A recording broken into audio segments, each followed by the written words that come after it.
And welcome back. This is Klingspor's Woodworking Shop, 21st Annual Woodworking Extravaganza. Man, what a morning we've had already of talking about finishing. Today we are joined by Mr. Fuji himself, Jim, and he has joined us virtually, of course, for the virtual extravaganza. And so we're going to continue our talk about spray finishing, and we're going to look at the Fuji sprayers. We've got our in-house finishing expert, Mike, going to join us, and he's going to demo these things live. But first, we thought we'd introduce Jim and let you know a little more about him. So tell us a little bit about yourself, sir. Hello. Wow. It seems like it's been so long. So my name is Jim. I work at Fuji Spray. We've been manufacturing, actually this year marks our 35th anniversary of manufacturing HVLP spray equipment. So we're really proud of that. I got my start about 6 years ago. Wow, it's only six, feels longer. About 6 years ago, and started in tech support. And currently I handle sales at Fuji Spray. So, but always here to sort of geek out and talk about finishing, which is what we're going to be doing here today. Yeah, it's always fun. I'm just picked up a sprayer myself, so I'm trying to learn all the fine arts of and fine tuning and setting it up. And so this is going to be just as much a learning possibility for me today than, from as everybody watching. So looking forward to kind of getting some more in tips and the ins and outs of the system. Yeah, definitely. Yeah, you guys have, you just keep expanding your line and bringing out new products all the time. That's good. Yeah. We have the big focus for our past 35 years is the turbine driven HVLP technology. And I think it was probably over the past 4 or 5 years where we really made that entrance into compressor driven technology with the X series spray gun, which I believe Mike's going to be demoing. Also the V8s for like the automotive collision repair industry. Yeah, very good. And you guys have a full line of stuff that's really not even woodworking related going into the spray tan line, if I'm not mistaken. I was actually just going over our website, looking at the different applications, and anything from wood, automotive, sunless tanning, which is, that spray tanning, confectionery, so spraying cocoa butter, disinfection remediation, since, everything that's been going on the past 2 years. And then, I feel like I learn a new application each month. So one that I recently found out was canvas. So when people do like fine art painting, they'll actually seal it with typically like a Semi-Pro just to protect their work. Very cool. Yeah, I could have used that disinfection side of it. I just had a leak with a bunch of mold and mildew and trying to restore my house and get that all back to good to where it's good again. So yeah, that would have come in handy. I wish I'd have known that earlier. Is that why you were working on the flooring project? That was a big part of it. Yeah. So it wasn't out of want to, it was out of had to. So well, and then the wife's wish list picks in from there, so that makes it all good. But that's all the more reason why I needed a sprayer. So exactly, everybody needs a sprayer, whether you're just painting a fence or whether you want to get into full-fledged finishing or refinishing. With the ability to be able to go out and pick up, old furniture, antique furniture, being able to refurbish that. I mean, to be able to spray just is such a time saver. And creates an ability to get things done not only quickly, but in a lot of cases a lot smoother and better than putting it on with a brush. Exactly. Yeah. And the versatility you have with the spray system too, with the various tips. I mean, you can be shooting anything from a shellac stain all the way up to, really thick water-based primers, even some multi-fleck finishes. So the possibilities are definitely endless. Yeah, for sure. Well, I don't know. Let me see if Mike's about ready to show us a little stuff. I can get the little overhead shot going. I think he's mixing paint right now. Everybody likes to see that. Oh, boy. Yeah. Well, everybody likes to see paint getting mixed. So let's see if I can find the right shot for that. Oh, look at that. First time. Look at that setup. Wow. What I've got here is the Easy Mix.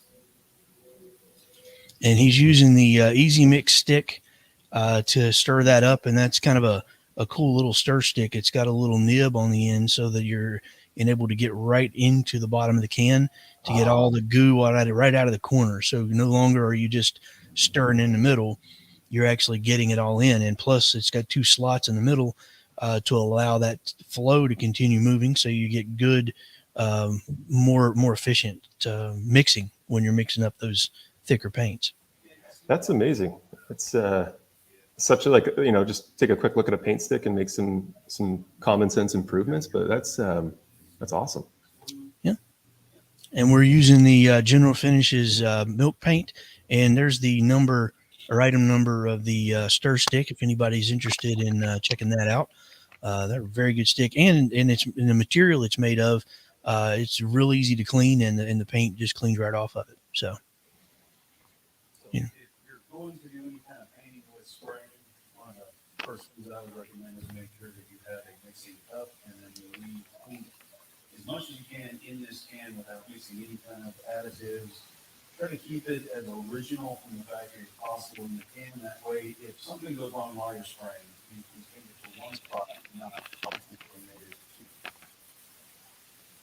Yeah, there you go. So we're just using a little water. I'm just going to thin it down just a little bit.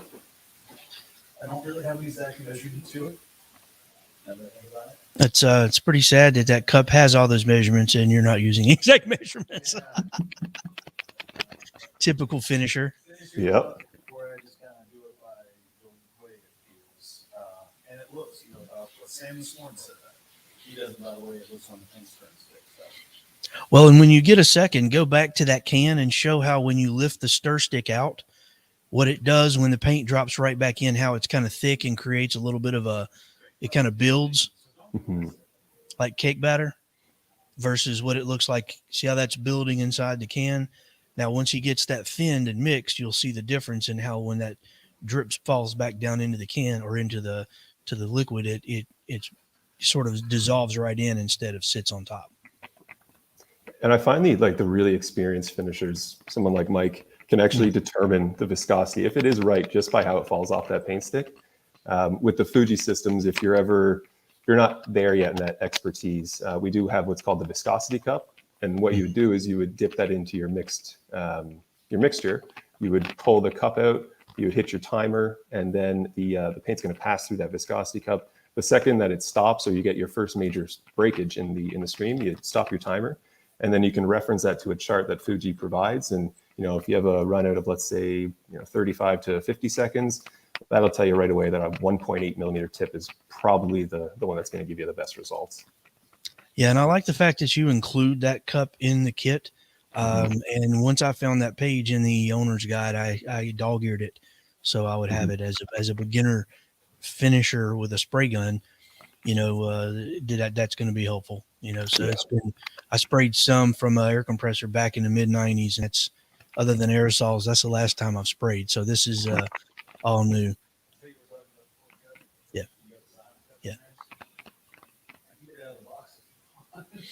No, he was talking about how expert finishers like Mike don't really need that as much, but how they include that to be able to help the beginner learn kind of what that viscosity needs to look like. So yeah, Mike can't hear our questions, but he can certainly talk. And that's the way we like it. We tried to get it the other way where Mike couldn't talk, but we couldn't get it to work out quite that well. So, but no, Mike is by far our resident expert when it comes to anything finishing. And he can talk the basics with you, or he can go well over your head. Either way you want to go. That's why we like having him around for sure, because he is just a wealth of knowledge when it comes to finishing products and the chemical makeup, which is, you get quite more into the chemistry of it than anything else. And he's pretty sharp with that knowledge as well. So.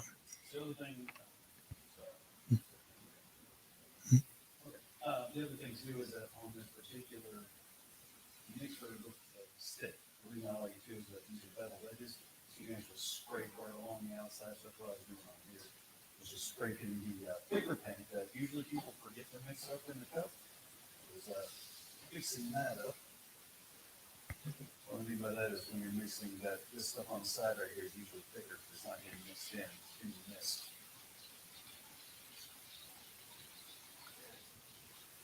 Now, Mike, do you typically strain your finish before you're going to be pouring into the cup? Now we're doing Jim wanted to know if you typically strain your finish. always possible. Yeah, especially paints because you never know what's actually falling into the vat at the factory. You never know what could be falling in just sitting here doing this. So yeah, absolutely. If possible, strain it because that'll cause a lot less issues and variables with your gun later. Yep.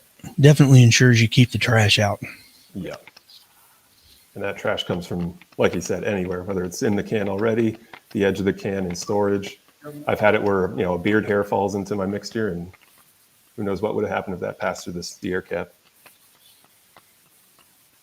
It would become part of the art. I put everything into it, blood, sweat, and tears. And facial hair.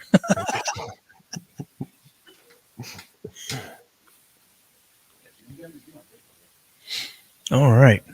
I appreciate the amount of mixing you did too, because like with especially water-based paints and latex, it does have sort of like a spaghetti-like consistency when you put in water. So if you aren't doing the adequate stirring, when you pour it into your cup, you're going to be spraying, a semi-diluted finish. And then all of a sudden your pickup tube is going to get this not sufficiently diluted finish, and you're going to also run into some issues. So really good to see how well you mixed it. Yeah, Mike, he's Sir Mix-a-Lot when it comes to the paints. He mixes up well because he's been down the road enough to know that what kind of problems can occur when it's not properly mixed. Yeah. So, all right, let's see which direction you want to face, Mike. Well, but the other thing is too is that once you mix, I don't know if you can see it really well, but you get a lot of air bubbles, and that's what I was trying to do is kind of get the air that I had added to that to come back out. So what I do is I'll mix it and then I'll let it sit for just a minute or two, let these air bubbles under the surface. It's not exactly crucial that air bubbles aren't going to be in the gun because it is atomized in there. But at the same time, if I miss any kind of mixing in that process, all of the thinners, anything that I've added to it, usually is going to float on the surface. And so it's a good way to tell whether or not if the air bubbles haven't moved very quickly, or in this case, they're good. So that's the other reason I mix a lot. Yeah, and that's a good thing to think about because most people would consider, oh, well, you're passing air through it, so air bubbles are irrelevant. Mm-hmm. Especially in your clear finishes, you can really cause some issues if you start, shaking instead of stirring. This type of system, gravity, any air in the lines will start coming back up, letting it go down. Yep. And does Fuji have any plans on making a gun holder for the offset guns? I know you've got one for the center mounted cups, but do you have one planned for the offset gun? So the GXPC, I think, was the first iteration of like the side mounted cup, and it does come with its own kickstand. So it has a built-in filling station. The M model, when you convert it using the YouTube conversion kit, it currently doesn't have it like a dedicated stand that will work because it's a pretty unique setup. But what you can purchase from Fuji Spray, if you look at your turbine, any of the turbines come with a turbine gun holder. It's part number 7095. It's probably about $5 or $6, and you can purchase those separately. And so what we've seen is we have people that'll purchase all these 7095 holders, and they can put them in various areas of their shop for storage, for filling. We have some mobile people, and they open up the side of their truck, and it's just a complete outfit. So that's always an option too. Yeah, what I found with mine, I realized that late in the game when I was spraying a bunch of stuff outside that I just strapped a piece of paracord down and from the sawhorses and hooked the paracord into the top of the hook on the gun. So at least I was holding it in place when I wasn't using it. So yeah, you got to get creative sometimes. But I'm a woodworker, so maybe I'll just make one. And that's another project. Yep. But that's a fun project because that's a project that's for the shop stuff, not for home remodeling and stuff your wife has you do. All right, so let's see if we can't get a better shot of Mike, and we'll showcase kind of what he's spraying there. So before I start, I'm not quite sure how loud this is going to be for you. Whenever you're doing any kind of spraying, typically you have two trigger positions. And the first one, okay, so pressing, there shouldn't be anything coming out. When you pull the trigger slightly, you should get air, and then when you pull it back the rest of the way, when it starts to come out. So what you can do when you're trying to spray is you're trying to hit one side of the board, you have the air on, then you have fluid, you come across, and then when you come to the other side of the board, you want to shut the fluid off to still have the air going. And if you keep a constant stream, you start getting the muscle memory to it, that's how your finishing gets a little bit better. But you do actually have a little bit of waste, because you're going to go all the way off of the surface that you're trying to spray, so therefore you have even coverage top to bottom, left to right. So in this one in particular, it is this Fuji Semi-Pro 2. It is taking air from the turbine coming into the hose. And on this one in particular too, I'll cover this. We have a whip hose. There's the hose that comes with it is very heavy duty, so you can stand on it, accidentally roll over it with a Jeep, whatever it may be. But the whip hose is very flexible and lightweight. So if you're used to spraying with a normal conventional spray gun and you have the urethane hoses or the rubber hoses, and this will have that same feel, the flexibility, so you're not dragging your arm while you're trying to finish it. All right, any questions from Jim before I get started? No, but we do have some audio issues. They can barely hear you. Barely hear you. Yeah, so we'll try to figure out working on that. But as we go along, we'll kind of see what we can do to improve that audio. It's a good point you bring up, Mike, though, about engaging the trigger and how you want to start off your piece and finish off your piece. Because if you're trying to time it up with the beginning of the project, you're never going to get it right. You're going to run into some striping or some, lack of the adequate dry and wet film thickness on the actual surface of it. So, yeah, definitely good to engage off and finish off. And as you mentioned too about the trigger, with our non-bleed spray guns, the first sort of trigger stage is going to be that air, and then the second is going to initiate the paint stream.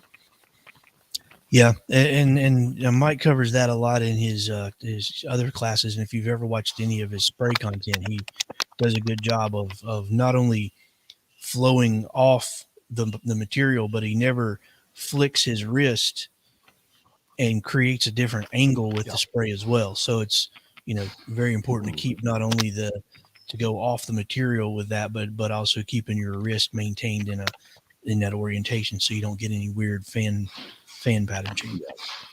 Exactly. But Mike will be using the remote control, which if you buy a Fuji, that is probably the cheapest and one of the best add-ons that you can use with that, because man, I'll tell you that thing right there, I'm so glad I bought it, because it's quite handy, and for what it does, well worth it. Yeah. So, very inexpensive. It's not a Fuji genuine part, but it's one that we've incorporated into our accessory lineup. And you're right, definitely one of the most popular accessories.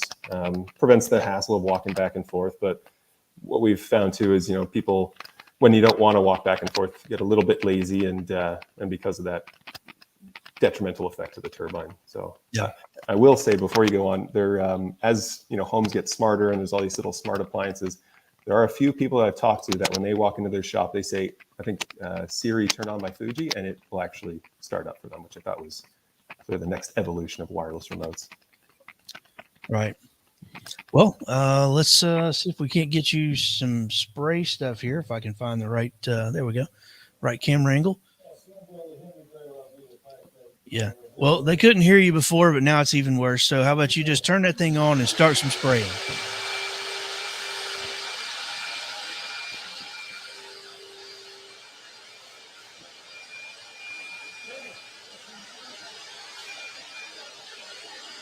And typically when I start with a finish, I like to start from, similar to what Mike did there, is starting from the closed position where the fluid's all the way closed.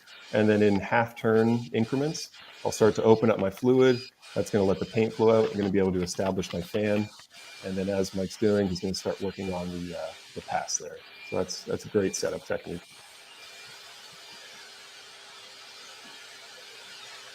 And you really have to find the balance in your controls. It's not a set and forget unit. You want to find the harmony between air and fluid. Too much air, you get dry spray. Too much fluid, you're going to get a really orange peely pattern or orange peely finish, and typically runs and sags, especially if you're going to be spraying vertically.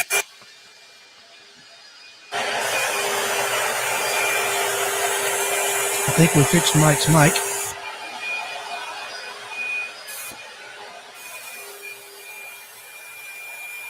And notice the This is pass too. water-based. Rigid wrist, uniform, even speed of pass, not, you know, flicking the wrist and using it like a water gun. It's, you almost want to be robotic and machine-like when you're using it. Oh, don't worry about those. And your mic is back on so that's good. So we can hear you clearly now. Oh, you can? Yeah. Isn't that funny? It's be a wire issue. All right, so we'll talk about what I did here. A couple of different factors I did was that when you do the fan originally, the fan on a Fuji can go very wide. But sometimes you have to make sure it's not too wide to where you have two areas real heavy and then the middle is void of a lot of paint. You want to bring your fan down to where it's very even, but wide enough for the project. So I had not touched this. Chris, this is yours. So this is where you left it. And basically what I did was just start pulling the trigger to find out where the fan was and things along those lines. So that's why at first I had a dot. And now a dot is good for me, I like to use it whenever I'm trying to get into a cubby hole or into a back corner, someplace where maybe you need it real heavy, real precise, but not a lot of airflow to go with it.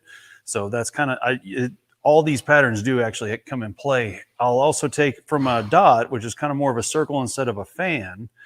And what I'll do is that when I do the dot and you spread out just a little bit, that's great for chair parts. You know, if you got small spindle parts that you're spraying or something where you want really direct, but you don't want a lot of overspray or wasted paint, then having the narrower fan works really good too.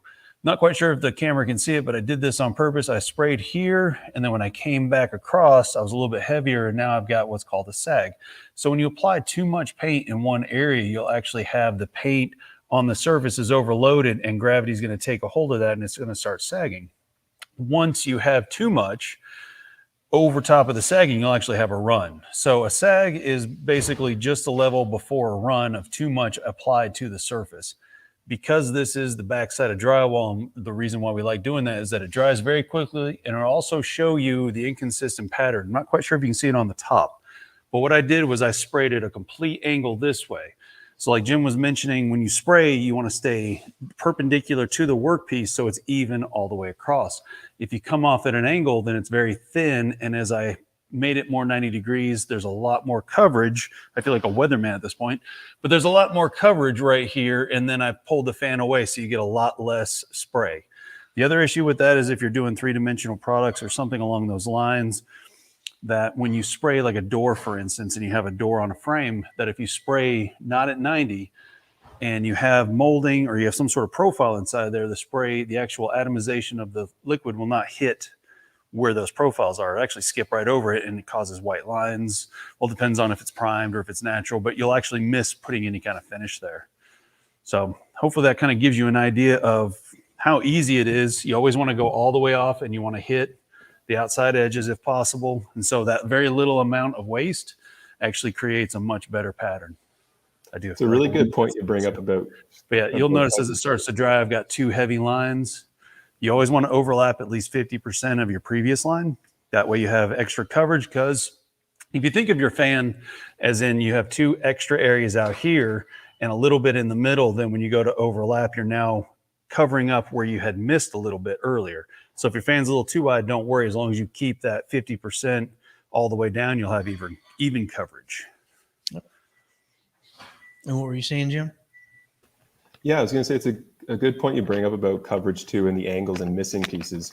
You don't always have the luxury and sometimes never of actually spraying something with a pigment. So if you're using a clear finish, it's not like you can see, well, hey, there's no blue there, I need to go back. You may find out once the project's complete, it's in the field and it's starting to fail. So yeah, it's a really good point. And regarding the patterns too, what I've found is if you're having any sort of pattern issue, first thing you want to do is you're going to want to rotate the air cap and see if that issue follows the rotation of the air cap. If it does, you've pretty well determined that the fault is in the air cap. So maybe it's damaged or clogged. But if you're noticing that it still remains uniform, or if you're having, heavy on the sides and light in the middle, it's likely that there's just too much air going to the fluid stream. And vice versa, if you notice it's really light on the sides but heavy in the middle, then it's just too much fluid, not enough air. So rule of thumb, you want to, once again, find that harmony between the two. Yeah, and there's a lot of adjustments on the Fuji guns, not only your traditional, knobs on the gun itself, but then your actual airflow from the turbine to the gun. So there's a lot of options there that you really, and that's the struggle that I found is I probably should have went and watched more videos before I sprayed my first part. But hey, it was a learning process, and it was base molding that's going to be pretty much hid. So I really didn't care. I was just wanting to get out there and play with the gun. But I've since learned a few things since my first spray to kind of know a little more. And like Mike said, the way I had it wasn't really ideal, but for my part, they were all narrow. So I didn't want a huge fan and end up spraying most of my grass. I was trying to keep as much of that part controlled onto the piece of molding as I could. Yeah. Well, he's got the gun disassembled, but I'll have to explain to him how to depressurize that particular gun before he takes the cap off. Yeah. And in case anyone else is curious, on that gravity feed gun, you depress the small red button, and that will enable you to, if I can find the right one, there we go. That'll enable you to depressurize the cap before you take the cap off the gun. Yeah. So, good information to know. I can't believe I knew something Mike didn't. All right. So, am I good? Okay. So, one thing I know Jim's going to cover today as far as cleaning your gun goes, I'm going to switch over to a darker color. You can always go lighter to darker colors. For the most part, no one will ever notice when you do that. But this is called, and this is my favorite, is the stage 1 cleaning, where you just take whatever the thinner or cleaning agent is for your particular paint that you're spraying or whatever you're spraying out of there. So in this case, milk paint, latex, water. So I'll just go ahead and put a little bit of water in there. I'll shake her around, and then I'll just spray it out. So that's all I wanted to say on that one. So it'll take me a minute. But yeah, this is stage 1 cleaning, where you basically just put the solvent in, swish it around, spray it all out, and then you wipe it out. You're good to go. Yeah, I guess somebody's going to have to clean the gasket now. Yep, possibly. Well, didn't you pick up one of those consumable kits? You can replace it, right? Yeah. That's the only thing I didn't buy was the replacement parts. Oh, well, good for you, because on the extravaganza this week from the 18th to the 23rd, 10% off on all Fuji accessories as far as gaskets. Yeah, there we go. Yeah. There you go. So that's what we're looking at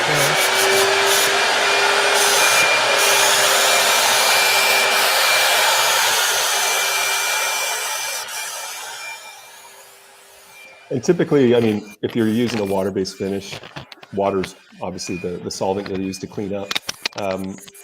I always try and, if you can, warm water. It's like when you're brushing your teeth and you're washing down the remnants. Warm water usually gets rid of it faster than cold. So a little bit of warm water, and that'll certainly help. And we got a question here from Hank, and we'll let Jim handle this. Are there limitations to the media the Fuji Gravity Semi-Pro 2 gun will spray?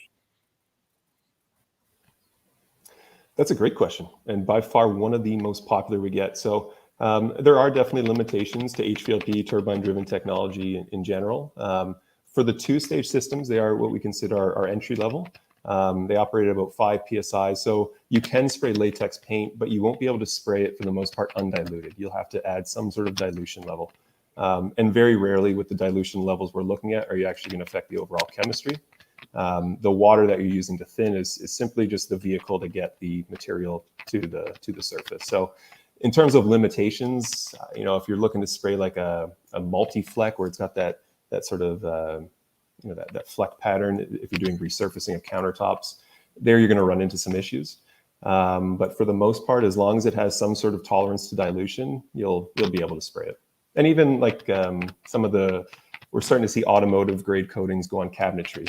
And automotive coatings typically need a lot of air to sufficiently atomize it. But even so, with our systems and sometimes a level of finesse with the entry level systems, you'll be able to master that in no time. Yeah, and kind of what, in my understanding, which is the reason why that I decided to go with the Semi-Pro 2 for myself, was unless you're like a pro finisher like Mike Ziegler is, and you're spraying every day, in most cases, most of the finishes you're going to come across can be easily thinned down and diluted enough that 2-stage will be fine.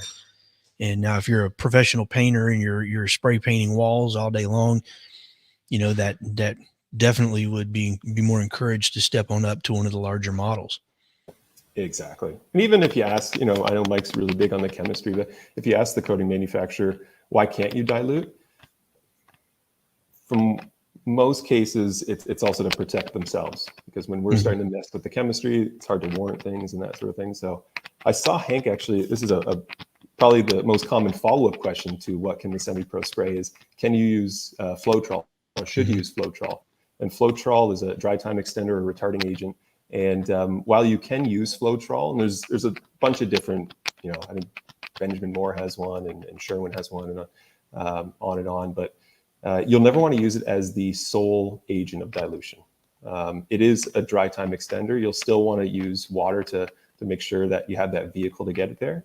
And then if you are running into orange peel issues, or you're in a climate where the finish is drying too quickly, use your Floetrol. That'll allow it to stay wet longer, level out better, and give you that nice sort of dealership finish on your cabinets or your surfaces. Yeah, and most of the finish manufacturers offer some sort of extender for their products. I know General Finishes offers one, and if you get into the lacquer solvent based products, then yeah, definitely there's retarders and there's reducers. Those are two different products. And then when you get into the lacquer side of things, you've got more products that you can add to reduce blushing, extend dry time. So yeah, most of the manufacturers will offer something with that. And if you run across that, usually it's recommended to try to stick within that manufacturer, because they've made that product for their product. Not saying it won't cross over into other manufacturers, because most of the time if it's water-based, it's water-based. But certain solvents, they've created them to be formulated for that particular purpose. So I find General Finishes, out of all the manufacturers, they make understanding that a lot more attainable for the common person. You don't need like a PhD in chemistry to figure out what to do with a particular product. So the General Finishes line, not only is it really good, but it's nicely put out. It's very clear for the finisher who may be new to a particular product or to finishing in general. Well, and I just picked up some white enamel, and what I noticed on the can is General Finishes is even including a recommended range for a spray needle if you use their product. And so that was quite interesting to read that on the can, that General Finishes, clearly they're into the market, and they're giving you multiple applications and methods of applying their product, and giving you at least some starting points to look for to be able to get in there. So yeah, they do a really good job with their water-based products. Yeah, specifically for HVLP turbines, like I challenge you to find the TDS sheet on the market that actually has HVLP turbine on there. General Finishes, I think it even goes as far as saying Fuji, which is it'll give you the exact tip you need. So really, really easy to consume and understand. It looks like Mike is mixing some brown or gray mud over there. Not sure what he's got cooking up and going to be putting into the oven later. But let's see. I don't see any more questions from anybody out there. I'm going to go back through and make sure I didn't miss anything. So one thing we can cover is the additives. If you look at the back of any can, typically they're going to tell you what the flash off time is. Let me see if I can find one on here, because it may not always apply to every finish. But for instance, you've got, and that's probably, no, it's not upside down, amazingly enough. Well, we'll just pretend you can read this. So, sand in between coats, spray application, and then a lot of times you're going to have what's called drying times, which is in between coats, and then also cure times. So dry times in between coats mean you have to wait a certain amount of time before you apply another coat for several reasons, but mostly just to make sure that you're not over applying and not allowing that first layer to actually dry out properly. The other thing is that you have tack time, which is basically when you can touch it.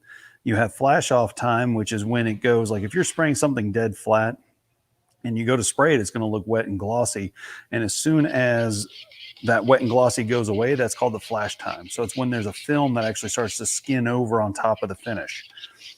Then you have true dry time as far as in between coats, and then you have dry time like in 24 hours before you can do anything as far as putting on a top coat or buffing it. There's a lot of different factors. All of them actually need to be kind of looked at. You don't want to push one way or another. There's ways to force certain finishes, but not all finishes can be forced. And a lot of times with these, they're all just oxygen based. A lot of them base themselves off of, when you spray them into the air and you're atomizing that into tiny little droplets of finish, the oxygen in the air is reacting with them, and then they stick to the surface. And when they stick to the surface, they're being reacted to. So they're drying out and things along those lines. Yeah, and Hank's got a good tip here, which Mike doesn't need because Mike has mastered the fine art of a one-handed pour with a no-drip spill. And that's to use the cheap ladles from a dollar store or discount store to do that. Another thing is if you can use the Viscosity Cup that comes with the Fuji kit as another method for doing that on a smaller scale. Mm-hmm. And just as you pull that up, just put your finger over the end. As a matter of fact, this morning this morning session they were talking about using the Viscosity Cup as a means of actually mixing your dilution, because the cup is a number of ounces, and that was how he was using that this morning to do his mixture for his dilution, was using the Viscosity Cup. So. Yeah, so yep. That sounds like a Sam tip, because I learned that one from him. Well, that was exactly who did it. Yeah, it was Sam this morning. Yeah, it's a great tip. So, yeah, Jim. Sorry, Jim. Sam did say that he kind of knew of you. I think it was. He's just like, he wasn't. He's not a big fan, but Yeah. Yeah. You didn't get the invite to Thanksgiving dinner.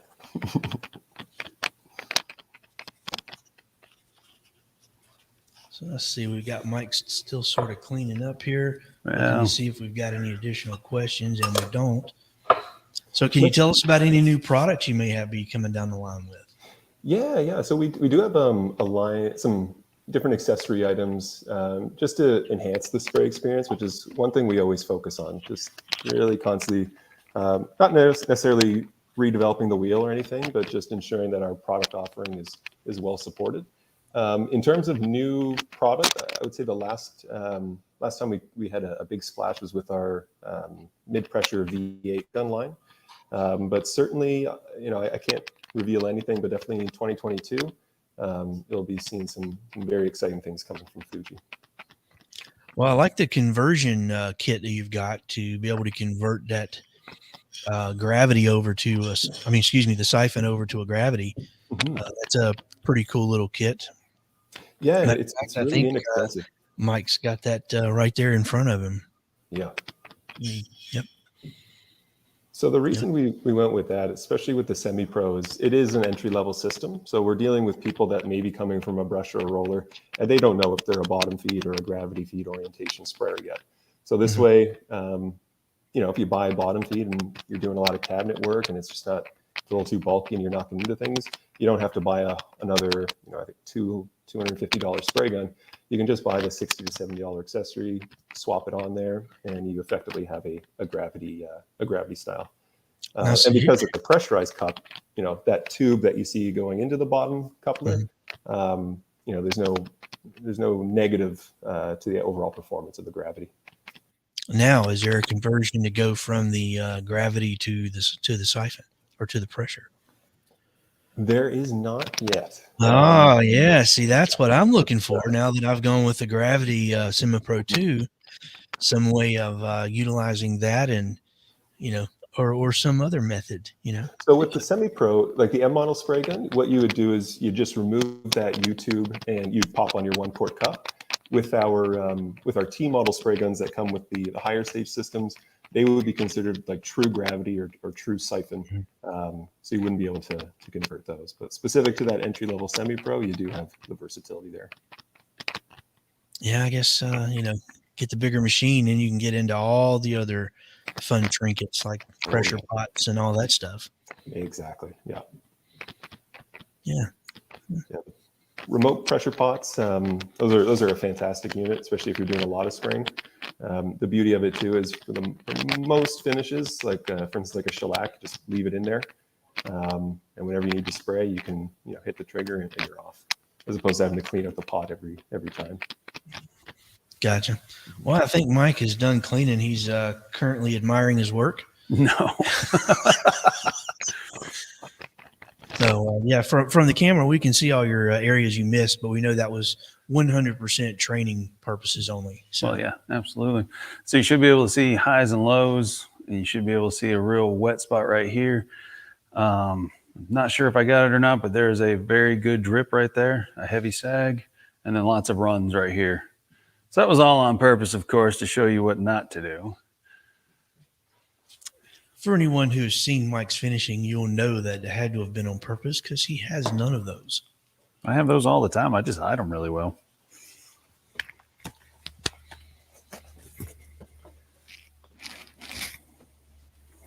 You ready?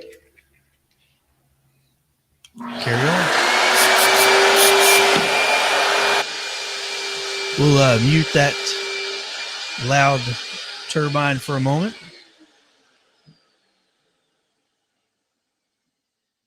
Yeah. All right, so what I did was, that's the full width of the fan. Jim, how wide is the fan possible on a semi-pro?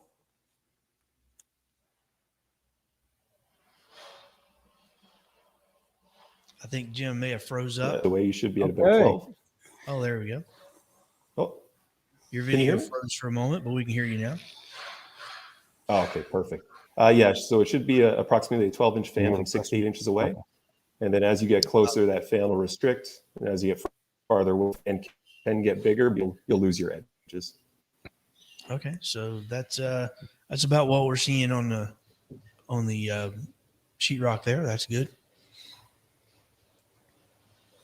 And that's completely adjustable. You know, that's the nice thing about that is dial that all the way in. Well, So what I'm going to do next is I'm going to actually spray and dial at the same time so you can see a full.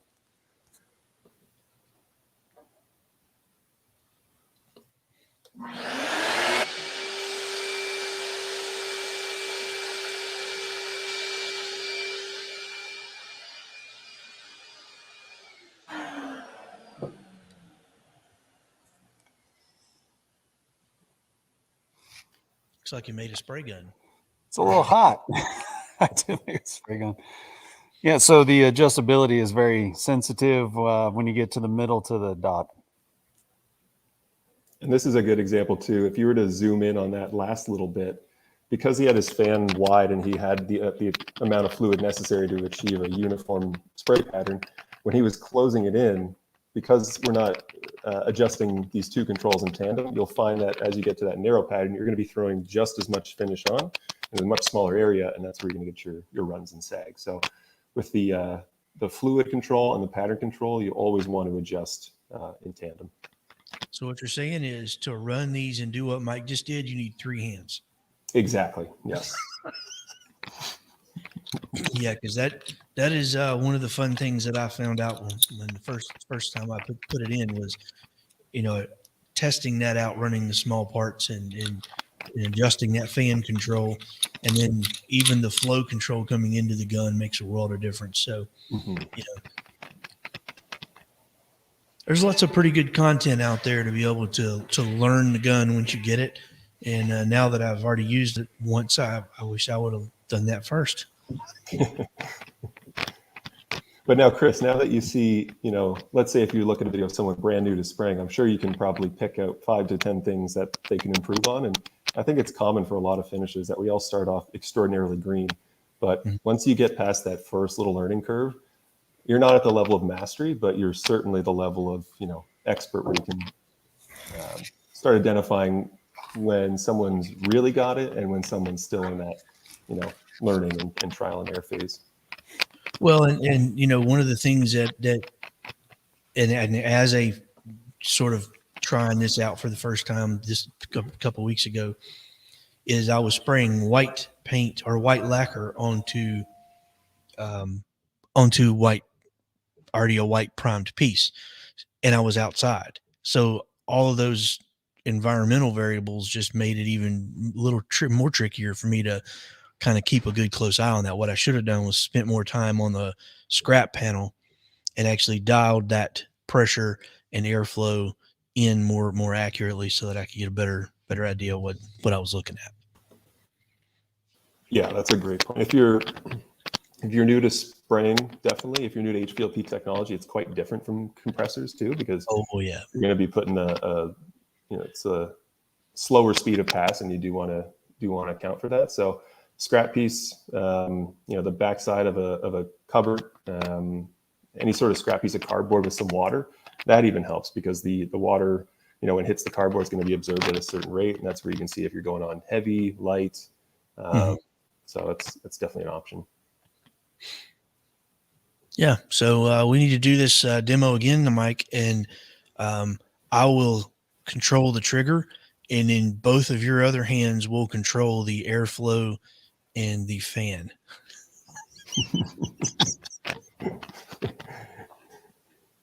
And another fan adjustment too is the actual overall orientation. So we can talk about the going from a wide fan to a narrow fan. But if you're looking to change from a horizontal spray pattern going like this to a vertical spray pattern going like that, that's just simply through the rotation of the air cap. So whenever your horns of the air cap, I believe I was talking the whole time and I was muted. No, I heard you. Oh, perfect. Yeah. So if you're looking for a vertical spray pattern, you want your horizontal air cap fans or air cap horns. And then when you want that, oh, you know what? This is a demo gun, so it's glued together. But when you want that horizontal spray pattern, that's when you'd rotate these horns vertically. And Sorry, I don't think Mike walked right into the camera that I had showing. Thanks a lot. Appreciate that. Oh, good stuff. But no, that's a good point. And those are completely adjustable anywhere in between 90 and 180. So it's nice for 360 actually. So that's pretty good. So it looks like Mike's really enthralled by his expertise painting there. So, he's just taken back about how beautiful his whatever that is. No, I'm just thinking of all the things that are appearing on here on purpose. So, well, I'm gonna get out of the way of the camera, but I'm not sure which one you can see it on. But if you take a look at the top, again, the weatherman mic going, you'll notice that on top up here is lighter than down here. So it was spraying a little bit heavier. And typically with heavier paints, you're going to get fall, where it falls down a little bit more. So you get a little bit more splatter down here at the bottom than you do at the top. But when I adjusted the fan and went across, this area is still very wet. This is already dry. I mean, it's dry to the touch. See that? There you go. Perfect. But anyways, it's dry up here and it's tacky down here. So this right here hasn't flashed yet. So it's still kind of on the wet side, where this up here is still good to go. So that tells me that I needed to clean my tip, because the tip right here, something was not quite right with it. So what I decided to do was just flip it around for the next one, so I can kind of see if that makes any difference at all. Because with Fuji, they have HVLP very prominently on the top. Actually, I'll unscrew it for you so you can see it. And I'm not saying there's anything wrong with this. I'm guessing Chris didn't clean it very well, but you'll notice that it says HVLP on top, and then of course the size of your needle down here in the bottom. So what I'm going to do is I'm just going to flip that upside down and then try it and see if that's the issue. If that's the issue, then that tells me I need to clean it. And if it's not the issue, then I just need to be careful about how much fluid I have coming out. Says the guy who just sprayed blue. I like my painting now. I'm just going to make something crazy here. All right, hold on.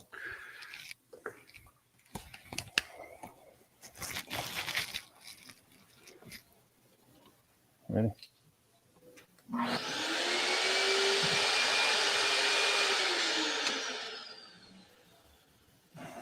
Sorry, I forgot to mention, I went ahead and turned the fluid all the way down to nothing, and then I'll go ahead and open that up for you so you can see it.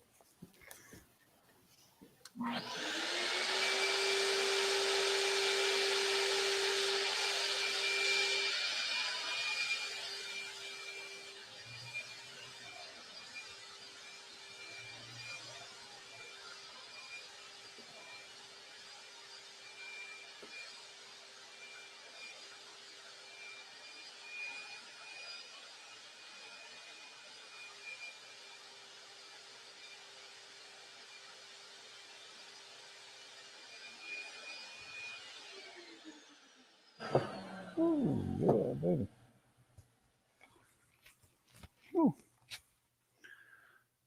It's all me, huh? Oh, great.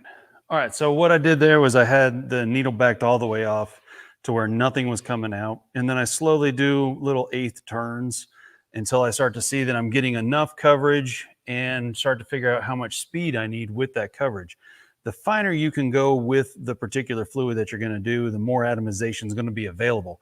If you go too heavy, so if you back the needle all the way out and you just go really heavy with it, your atomization actually will drop and your droplets will be a lot thicker and bigger, and that's what gives you orange peel. When you can dial it starting from zero and then give it some fluid, what you'll find is that you can get much finer application, good coverage, but at the same time a smoother overall finish when you go to apply it. Yep.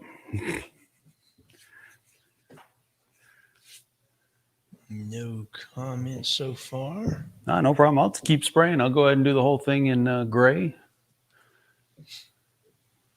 Maybe I'll tag it like Sam did. He wrote Sam on it. I can't get that precise with this size needle, but I can have fun with it. That's a 1.3. I mean, surely you can get an MikeZ out of that. You just got to challenge it sometimes.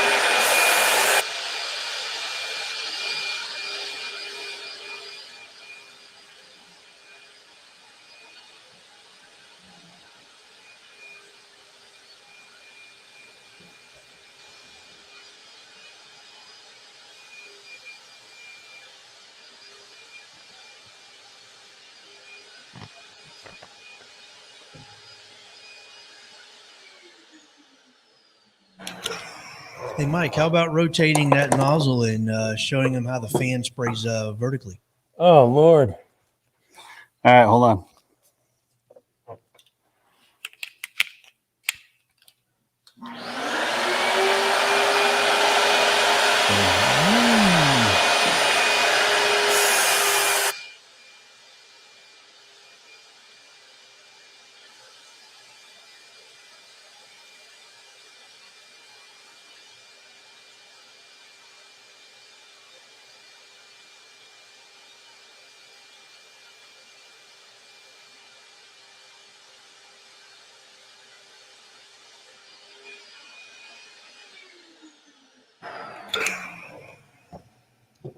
There you go. So vertical, horizontal, and anything in between.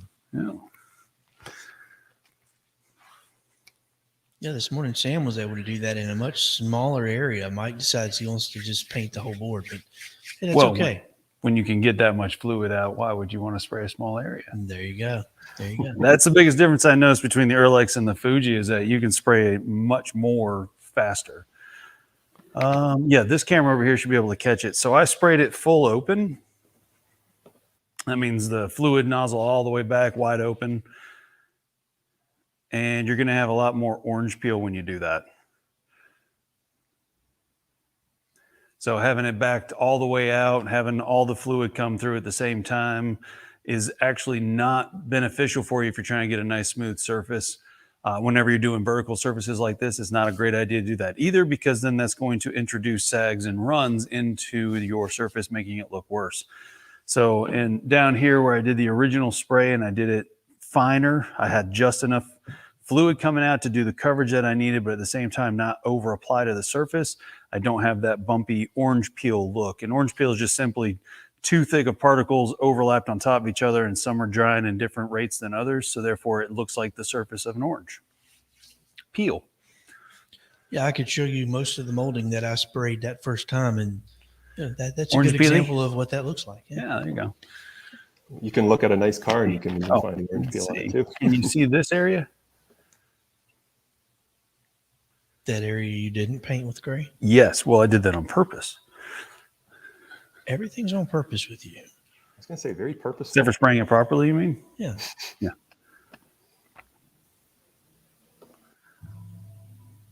Not quite sure if that'll translate or not, but in that area you have the atomization. So when it's really heavy like that, you'll get splatters, much bigger splatters. Also, the overspray is much wider. So like towards the bottom of the board there's a lot of overspray happening. So if you're fluid is too far back and you're putting too much through at the same time and the turbines are not atomizing properly, then the issue comes up that you're going to have a lot of overspray, and that overspray will carry very far depending on what you're spraying. For instance, if it's red stain, you could get it all over the BMW of a famous actor at Star Trek that I did. And that was a lot of fun to clean off. But this right here is a learning curve to make sure that you don't have too much of that in that surface, in that area. Yeah, and the Fuji's really set up to be able to dial that in and minimize that overspray. And that's one of the nice things about that HVLP system. It's designed for that. Mm-hmm. Yeah, first thing I always say in terms of reducing overspray, it's not the set in stone, but it's my rule of thumb is I focus on my fan first, then I focus on my fluid, and only after that will I play around with the air control. And I would still say if you're getting used to your semi-pro system, just leave the control open for the most part. And then you can sort of mitigate issues as they arise. But yeah, generally full air. And another tip too is if you have everything set up and you're just still not getting the atomization that you're looking for the higher viscosity finishes like paints, actually removing that air control valve from inline of the hose will allow for more air to the spray gun, allow you to get a little bit more atomizing power. Cool. Yeah. Pro tips from the expert himself. And back to cleaning. Yeah, and told Mike he used my gun. He's got to clean it. That's all I do. I see that Hank has a question about the remote control.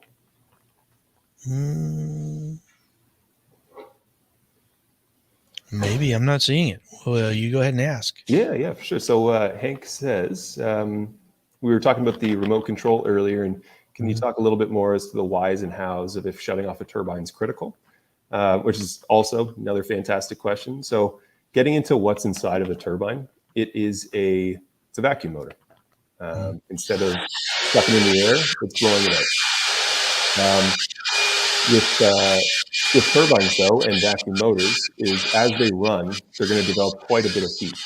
And these motors are contained inside of a metal case for the most part.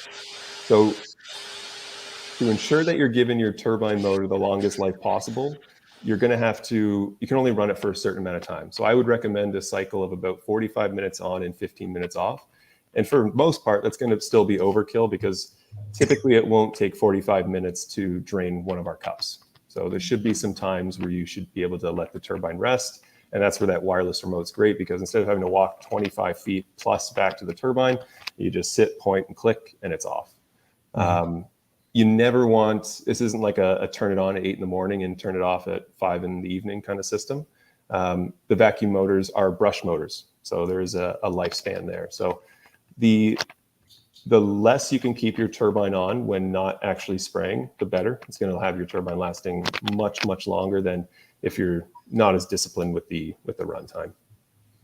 And it's very, very normal too that turbines create heat. People that are coming from compressor systems, which are typically a colder system, sometimes are a little bit shocked when they just finished spraying for the day or for half the day, and then they go and grab that hose connection, and it's hot. Very hot. That's absolutely normal. There's thermal overloads built into the turbine should the heat get too high that it needs to turn off. But allowing 5 to 10 minutes for that particular fitting just to cool down a little bit before going after it. Or if you're in a rush, a pair of gloves or a rag will help that come off. But definitely normal for it to be hot. Yeah, and the other advantage is if you're creating content, like many people who are doing woodworking, you can have that thing sitting outside, getting plenty of fresh air while you're inside, spraying, or vice versa. You can have it sitting in a garage or a carport while you're outside spraying, and that enables you to keep some of the noise level down, so not everybody has a mute button like we did when we were muting Mike when he was spraying. And so that remote control is very, very handy. And the addition of the whip hose, I would almost say the whip hose and the remote are two must-have accessories for that system. And then, of course, when you get to the part where Mike's about to be at cleaning, you really need the cleaning kit, because Fuji has incorporated literally every tool you would ever want or need to be able to fully clean that at any stage or level of cleaning that would be needed. Mm-hmm. So some tools that I'm still figuring out what they're for, but there's definitely an abundance of tools in that cleaning kit. yeah, and there's tools in there that are good for just about anything. So that's quite handy. But yeah, and then there's also the lubricant, which I know ours is a special Fuji branded proprietary blend. Basic machine oil, like a 10W30, is inadequate for lubricating any of the mechanical parts, the trigger, the needle shaft, not the whole needle shaft, about an inch away from the top, so you don't run into any sort of issues with contamination. Yeah, and minimal is always good in parts anywhere it's going to have potential contact with finishes. Exactly. Yeah. Yeah. There's even a trick too that one of the more experienced finishers taught me, where he puts a very, very, very conservative layer of Vaseline on certain areas of his spray gun, so that when he's done spraying, if there is any overspray that's landed on the spray gun, it just wipes off at the end of the day. Yeah. All right. Well, I think Mike's about ready to do a little bit more thorough cleaning other than just spraying water through the gun. So, Mike, take it away. Sure thing. If you can bring up the one that zooms in down here, let me know. Yep. Okay. So what I did was I had put the water in there to clean it out. And as I'm spraying it, I had full paint strength still in there. And then it turned to the water. When I first did this, it was all gray. You couldn't really tell. But if your solution, whatever you're spraying is too thin, it's not going to actually adhere. It's just going to slip off, as you can tell from this. So we have a little bit of cleanup to do other than the gun. But over here, you can actually see where I started to mix up some of the wet blue, the light blue that was still on there. And it's starting to actually kind of pool, if you will, into these runs of color. So if your finish is too thin, you're going to get faster runs, but also you're not going to get adhesion on there whatsoever. So that's all. Yeah.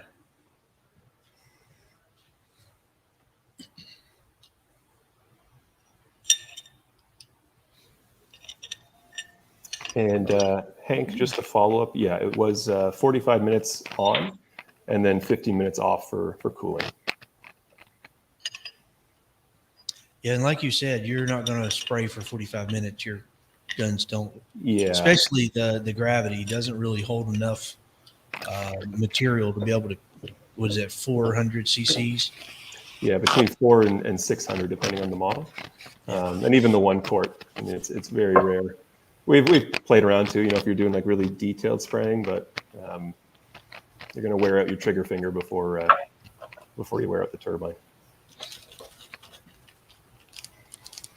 That is for sure.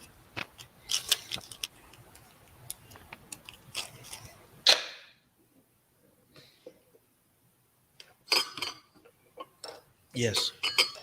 That is the answer to that was yes. I can answer that one for you, Hank. Just check your manufacturer's warranty. Sometimes our cleaning kits might void it. That's just a bad finishing joke. Yeah, there's no problem whatsoever. There are a lot of attachments in that and accessories inside that kit. Well worth getting it. Mm-hmm. Some kits you can go out and buy, things all separately and come out a lot cheaper. But this kit, everything's already in there. You don't need to worry about looking and finding and sorting and getting the right brush and the right this and the right that. It's all in there, and got a series of even little picks for properly getting the gaskets out of the lid. A whole variety of different things in there in that kit that make it well worth it. Another thing too with the cleaning kits, a lot of people are like, well, I can find that cheaper. Amazon's the big one.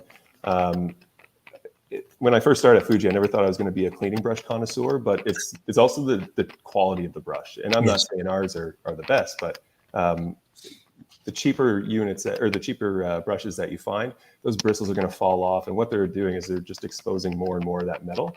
And with metal, especially around the air cap, you can go as far as reshape the horns, which is going to affect your pattern. So definitely want to be careful with that.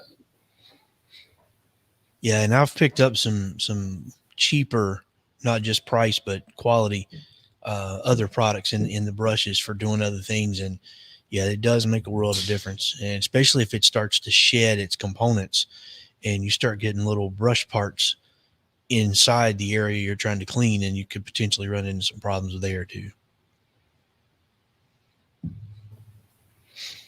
And Mike's trying to show us a gauge. No, you're fine. You guys talk amongst yourselves. I'm trying to figure out how to get it best in there. You ready for me? Sure. I mean, yeah. No, I'm just trying to get it ready. I'm sorry. No, go ahead. Because this hose, not my favorite. All right. Why don't you move it over there? Because then that cord's not long enough and it runs on 220. Okay. So we're making do with what we got, Chris. Hey, that's it. Okay, so I'll let Jim talk a little bit about this one. This is the Fuji Mpx30. Now we've jumped off a little bit of the turbine spray guns and we're getting into the conventional air hose spray gun type system. But Jim, if you want to talk about this for a minute. Yeah, certainly. So yours definitely has gotten a lot more use out of mine. I just pulled mine off the racks here, which is good to see. That's exactly how your compressor spray gun should work if you're actually using it. But yeah, this is the Mpx30. So I would say about 4 or 5 years ago, this was our first model entering the compressor realm. Whenever we were talking with customers, a lot of people were really, really excited about our HVLP turbine technology. But at the end of the day, we're servicing people that are going from an HVLP turbine, they're maybe using it in a production setting, overusing it in a production setting, and they have this great compressor, but they still want the Fuji technology. So that's where we came up with what we call the X series. And inside of that is the Mpx30, which is a mid-pressure spray gun. That's newer technology in terms of the way the air is operating. And we also have the LX20, which is an HVLP spray gun. The Mpx30, it's fantastic because it still offers the same transfer efficiency we've come to know and love with HVLP technology. Those that aren't aware, it's above 60% transfer or 65% transfer efficiency. So this one still offers that, but it's operating at higher pressures. So, where our HVLP spray gun would operate at about 20 PSI to maintain that transfer efficiency.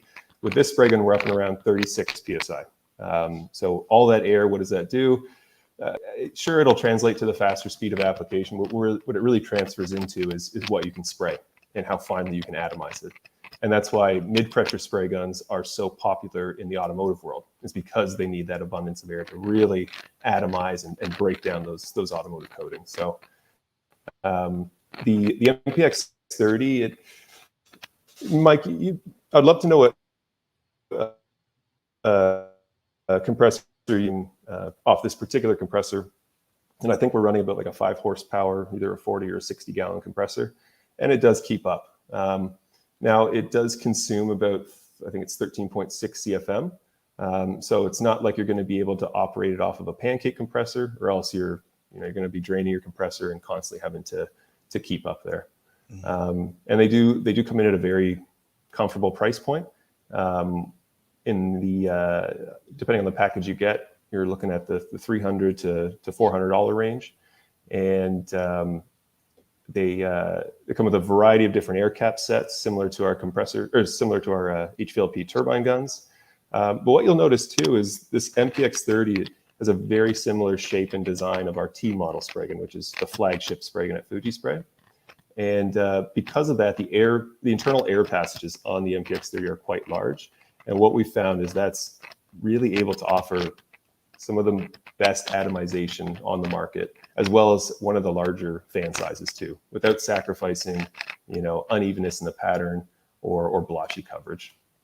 So that would be the Mpx30 spray gun. And depending on the kit you get, it'll come with a cup, a regulator, and then either one or potentially 2 different needle nozzle sizes. Yeah, and Mike, what size air compressor do you run on yours? 60 gallon. Yeah. Yeah, unless you're doing, large runs of cabinetry and that sort of thing, we found that to be definitely an adequate size. Very cool. All right, so you about ready? Yep. We can move stuff around if we need to. What do you mean? I don't know. Okay. I mean, spend a whole day of moving stuff around and getting Yeah, things might as well keep reorganized. moving stuff around. Yeah. Well, on the air compressor, I've worked my way up from a pancake all the way to 60 gallon. And I will say that if you go to spray, you enjoy spraying, and you find yourself using a compressor over a turbine, don't go the route I did and spend all that money on all the smaller ones when you should have just bought the 60 gallon to start with. And the reason being is that the 60 gallon is not going to run as much. It holds the pressure longer, more consistently. 8 gallon, 21 gallon, 30 gallon. Oh, sorry. Yeah. 8, 12, 21, 30, and then finally 60. So all those other ones I had to go through, basically broke them because I was spraying so much. The 60 gallon was the way to go.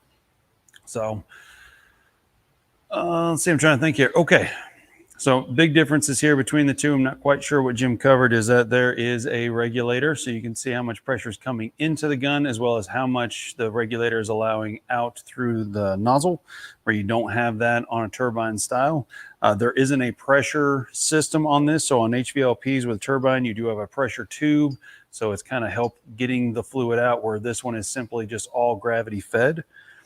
And personally, I am a gravity feed person because it just is more ergonomic in my hand as far as if I'm spraying something and I go to tilt back, then I have more versatility than having the cup at the bottom. It's all in preference.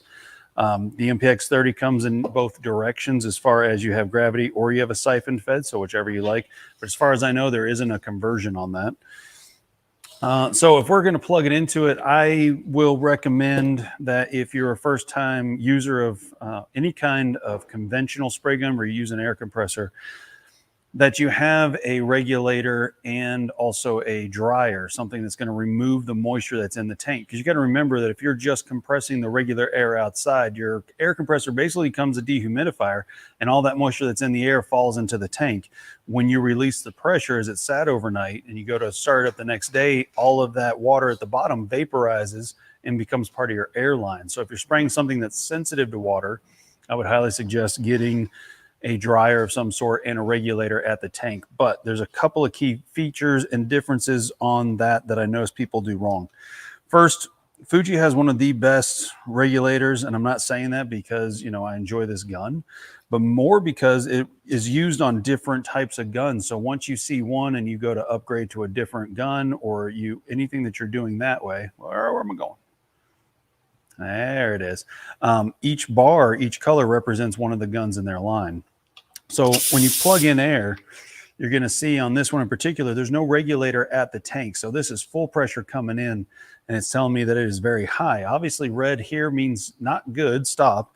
There's a small darker red area over here in the 2 to 3 bar area, and that's for one of the guns in particular, the what is it, HP? But anything past here is a lot of air pressure coming in.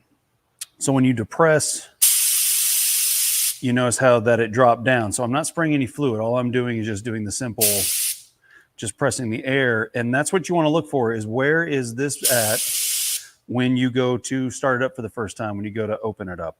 That's where you want to be. So in this particular gun, you want to be in the blue area. So therefore, anything that you're spraying, if it needs a little bit more oomph, then you can dial it in to give it a little bit more pressure. Okay, there's a big range here. So if you need it, you have it. But for the most part, I try to stay at about 3/4 blue for what I'm spraying, which is mostly all lacquer. But if you're too low, so let's say that you have air coming in and you have a regulator, and let's say that that air is too low coming from the air compressor regulator into this, and it drops down at a certain amount like that, what you're going to see is that this is going to slowly drop. So if you're running, let's say you have an air hose 200 feet away and you're running 200 foot of hose, you want this to be adjusted for that amount of drop, because as soon as you open it up, it's going to drop, but also you're going to have a drop loss and it's got to compensate back up.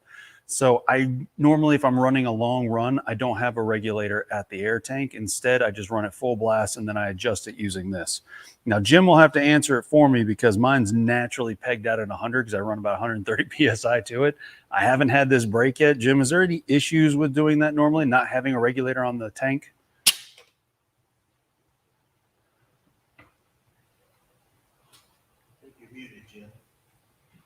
I think you're muted there, Jim. I certainly am. So yeah, with the compressors that we'd be looking at, there's really no risk there. So yeah, I'm almost certain our setup downstairs is very similar to that.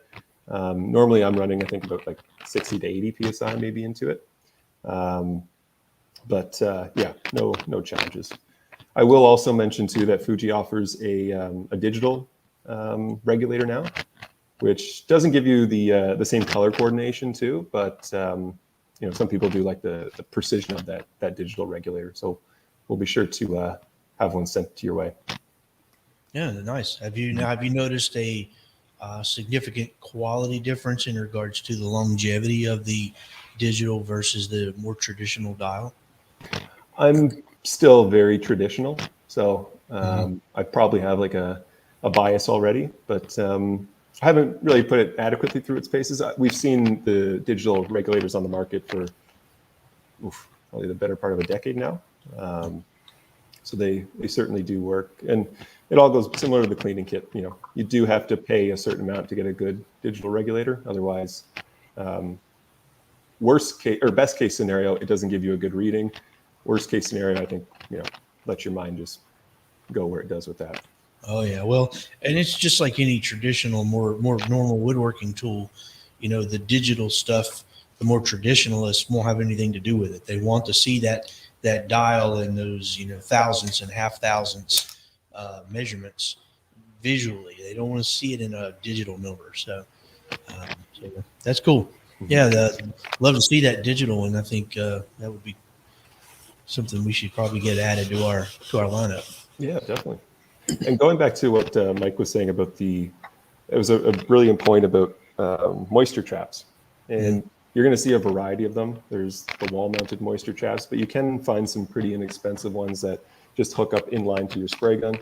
That, for the purposes of what, you know, our type of customer is going to be using this spray gun for, is more than adequate. Yeah, very cool. Anything we need to add, Michael? I don't think so, other than the big difference here is that with the M model turbine gun, you had the fan control here on the back. Now the fluid control is the same on both of these as far as right here, but the fan control on the Mpx30 is a thumb dial if you want it to be. It's very sensitive as far as how you turn it. There's very little adjustment made. Jim, if we can look at maybe locking that in place somehow for future models, that would be handy, because if you're like me and you rub up against things or you're hitting something in a cabinet and you'll go ahead and turn the fan, it is a very quick fan. So now I'm gonna have to dial that back in later. But yeah, I mean, it's stiff, don't get me wrong, but if you could lock it in somehow, that'd be great. Definitely. What you will But notice, I will tell you that if you back this out too far, because I was spraying something, there is a spring loaded. And luckily this piece is nice and, you know, a blurplish color, because that was really hard to find in the grass when it went flying on me and I wasn't paying attention. you got to buy a lottery ticket. Even finishers that have been doing this for a while, we have our issues and things like that. I did remove the top. I'm not a fan of this restriction up here. I know that you have that for if you're doing something upside down, you don't have splash coming out. But I've always found as long as you're constantly flowing through the gun, you really don't have to worry so much about it coming out the top. So if anything Jim wants to cover on that is fine. What is this handle made out of? Is this a composite material? The exacts, I would have to get back to you on that, but it's it does hold up to the majority of solvents. Wouldn't do any sort of, you know, full submersion or just leave it in a bath, but it certainly would hold up. But I can get you the exact material. He said it's made from walnut. It's made from walnut. This is some gorgeous exotic walnut here. Tell you what.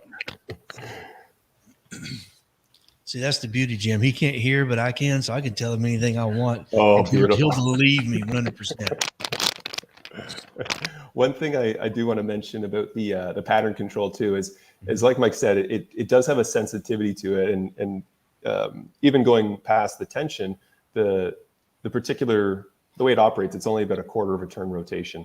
On our newer compressor spray gun, which is the V8, and I know there's definitely one on the way to you guys right now. I believe it's about a 1 1/4 turn rotation. So even as you are rotating it, you're not jumping from a really wide pattern to somewhat narrow to super narrow. It's a lot more gradual. So you can really hit all those different increments of the fan control. And it's patented by Fuji. So you won't see too many side-mounted fan pattern controls in that area and operating the way that ours do.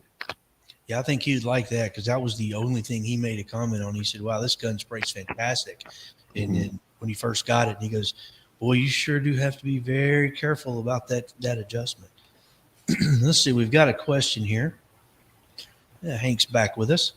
Oh, Talk perfect. about the decisions in choosing a turbine, Fuji Gravity Semi-Pro 2, versus a Fuji Spray Mpx30 series gravity gun or other version, ignoring the fact that you have to have a compressor. That's a great question. I would typically follow that up with a few more questions for Hank, which would be, what's the purpose of your spraying? So the Semi-Pro 2, its price point's about $489, whereas the Mpx30, you'd be able to find one for, let's say about $350. But I would say it's basically what you're doing and the level of expertise you have as a finisher. A Semi-Pro, in my mind, would be a great option for someone that's getting into spray finishing, because even if you have that level of mastery, there's still the environmental aspects that you can't control. And compressors, like Mike was saying, we're taking the ambient air, we're compressing it in, and that's taking the moisture, the oil, the dirt, all that, and then putting it into the airstream. Whereas turbine technology, it's 3 parts. It's your turbine, your air hose, and your gun. You plug it into the wall, you turn it on, you're spraying. And that's because it's creating warm, dry air, which is very conducive to almost every single coating except for some lacquers. And even then we can do some adjustments to mitigate that.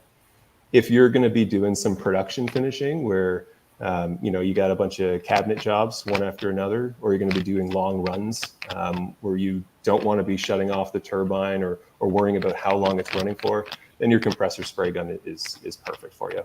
And then if we weren't ignoring the fact, if you did have an existing compressor, that would be one thing I would ask too. Do you have a compressor? What's the setup like? What's the size of it? And would you feel comfortable, or would you be able to run another tool off of it? In most cases, I find some people are transitioning more to a dedicated finishing compressor and having their other air tools run off of the other shop compressor. But really does come down to what you plan on using it for. Just because the fact that the price is so close. Yeah. I mean, Hank, I'll tell you, one of the things that led me in my decision to go with the Semi-Pro 2 was one of the bigger ones was the portability. If I'm doing anything, for instance, right now I'm in the middle of a remodel. If I wanted to take that in the house and spray things, obviously I could. It'd be a little tougher to do with a larger air compressor. But I mean, that wasn't a major factor. The nice thing is I don't have a large compressor, and nor do I have room for a tall, big compressor in my shop with everything else I've got in there. The Semi-Pro 2 was very appealing to me because I could actually, when I'm done with it, put it all right back in the same box or in a hard rubber style container to keep everything clean, because I'm not going to be using it every day. And that way I can store it away. And when I need it, all my stuff's right there. And that was one of the decisions that one of the things that led me to make the decision for me to go with the Semi-Pro 2 over a traditional compressor and, one like the MPX that we were just looking at. So that's just my take. Mike, obviously, he's already set up for spraying. He could care less about portability. He's set up where he's going to set up. So, like Jim was saying, it kind of leads into what you're going to be doing. But that was kind of what helped me with my decision. That's a great point. And sometimes people will find with like a turbine, because it operates at a ceiling of 10 psi, and the Semi-Pro itself is operating at 5 psi.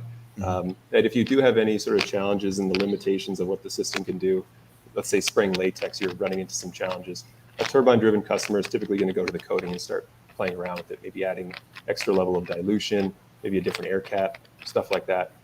Compressor, you have the luxury, and I don't recommend it because you're going to play around with your transfer efficiency.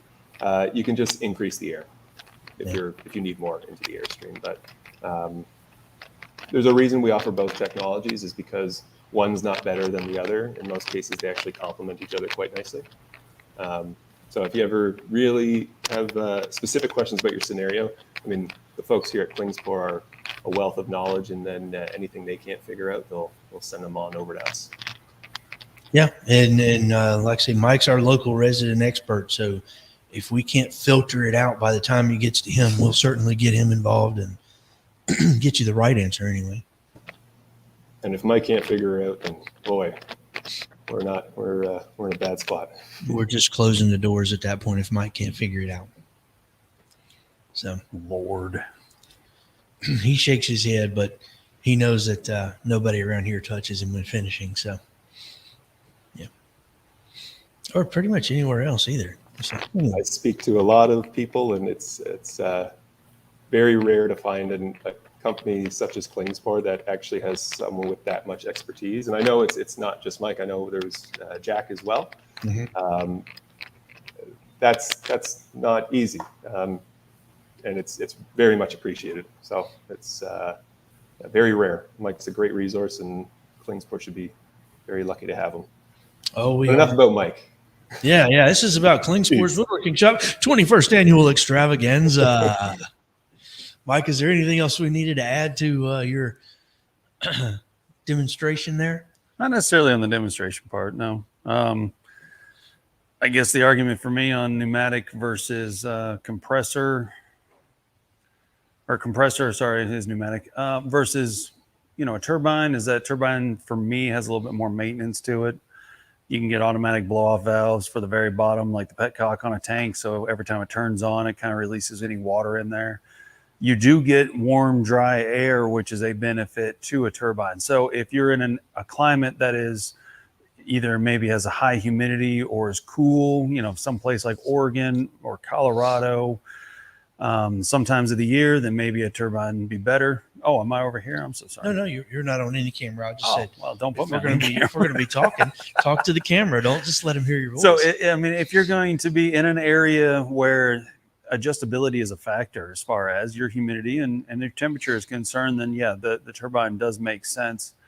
If you're going to be in a shop setting, I see a lot of people take the air compressor outside, and I'm just not a fan of that because you're bringing in the outside air. So if it's a rainy day, you don't really want to run the air compressor. You're just bringing moisture into a tank, into a steel tank. But at the same time, if you can keep it inside, I know they're noisy for a little while, but if you isolate it properly, you can get away with not having that be a bothersome thing.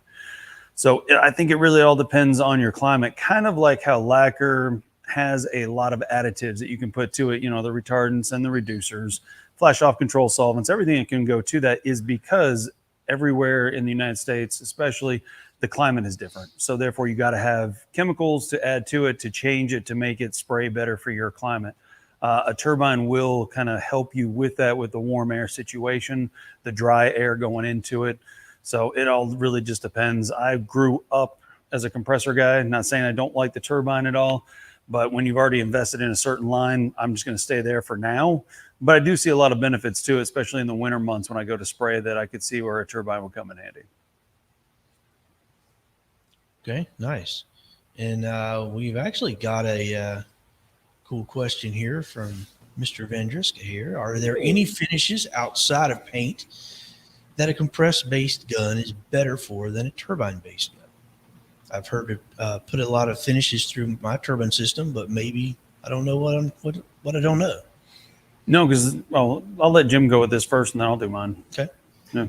Yeah, I would say, first of all, hey, George, hope all's well. Thanks for tuning in. Outside of paint, that a compressor-based spray gun is better for than turbine-based. In terms of like the overall makeup, none are really coming to mind right now. Most finishers know that like high gloss black is very finicky, and some people will prefer to use a compressor just because you can dump more air into it. But in my experience and the finishes that I've come across, there's no benefit to either or. What are your thoughts on that, Mike? All right. So as I'm sitting here thinking about it, I guess the difference would be is that you have a 2 turbine and a 4 turbine in a compressed air situation, where with the turbines, you have to select what you're going to have. So if someone asks me, hey, I'm looking at a turbine, what am I, I'm not really sure which one to get. I always ask them, what do you plan on spraying? Because if you're planning on spraying a lot of the paint and primers or heavy body 2K primers, something that's got a lot of thickness to it, then you're going to want the extra oomph of a 3 or 4 stage, or more turbines, where if you have a compressor, you just change out the needle on the gun and allow more to flow through, because you always have that pressure behind it. So that's really the only differences I see as far as what can you spray with it, is really more based on the turbine size than it is anything else with the turbine versus compressor. And there you go. The best part is I don't know what Jim's answer was. It was not that. So Even better. You built right on top of it. Cool. And I would share mine, but I was thinking exactly what Jim said, but with a little bit of what you said. So I really don't need to even contribute to the conversation now. So now when that question comes up, you'll be able to answer it with both. Yeah, I'll tell them to go check out our live post from the Extravaganza 2021 and towards the end of the finishing section. There you go. So, yeah. If I could pose a question to Mike, though, does he have much experience spraying high gloss black lacquer, like piano finish? Mike's sprayed about everything. High gloss black lacquer. Have you ever sprayed that? Mm-hmm. He said, yeah. So let's see what your question is. You want to add something specific to that?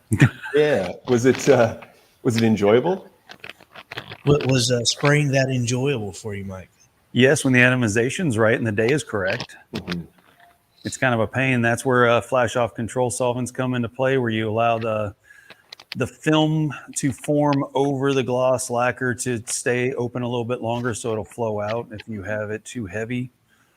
But in most cases, I actually do a lot more of the color coat first, and then I put a clear coat of gloss on top, so I don't have as much worries with the bounce back with the black. There's a lot of issues with black in general as far as when you're spraying it goes, because you're atomizing, and if it dries too quickly before it hits the surface, you're going to get what looks like a haze to it. So you have to be really careful. And I kind of found that if I apply a black easy vinyl sealer, Mohawk's got a good one, and then I can scuff it, level it out as I want to, and then I apply a clear top coat of gloss on top of it, it's a lot easier. Oh, that's great. Yep. See, tips of the trade, man. I'm telling you, the dude is just, he's it. My tip for spraying it is avoid it, but I would go with Mike's advice. See, this is the uncomfortable part where you're laughing and I have no idea why. Well, he said his advice to spraying that would be not. I would say the two hardest things is actually spraying flat in the rain, flat black. And yes, it's possible. The only thing is you got to be careful about wind and how it flows across the surface. So there's a question for Jim. As far as, do you use a booth, spray outside, or spray in an area that has no wind moving at all? That's a great question. Really is. So we have some booth plans where you can build your own booth, either a full 4-wall enclosure out of PVC and some reinforced plastic, or we do have it's like a open face 3-wall spray booth with some furnace filters.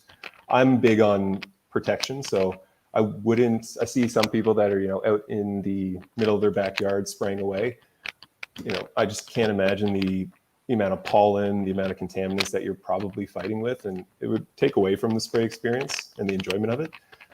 So a small enclosure doesn't have to be too elaborate. If it's water-based, you don't really have to worry about where you're doing. If it's solvent-based, then obviously you want to talk to the local authorities as to what you can and cannot do. But yeah, I personally would use just a small, easy to set up booth. And I know there's some, I think even Sam sells a tent. That's a great little beginner. So Yeah, we've talked about bringing those in. Mm-hmm. But yeah, me personally, I was literally just yesterday or 2 days ago looking at one of those that uses that blows up. That you can, it's like a 10 by 13 or something, 8 by 13. And it blows up in your driveway, and then when you're done, it collapses just like the bouncy toys that the kids use. Yes, I've seen those. Mm-hmm. There's also a funny video on YouTube of a gentleman who just finished spraying his car, and then the breaker blew and the tent collapsed with the car inside. Yep, that was one of the reviews Yes. Yeah.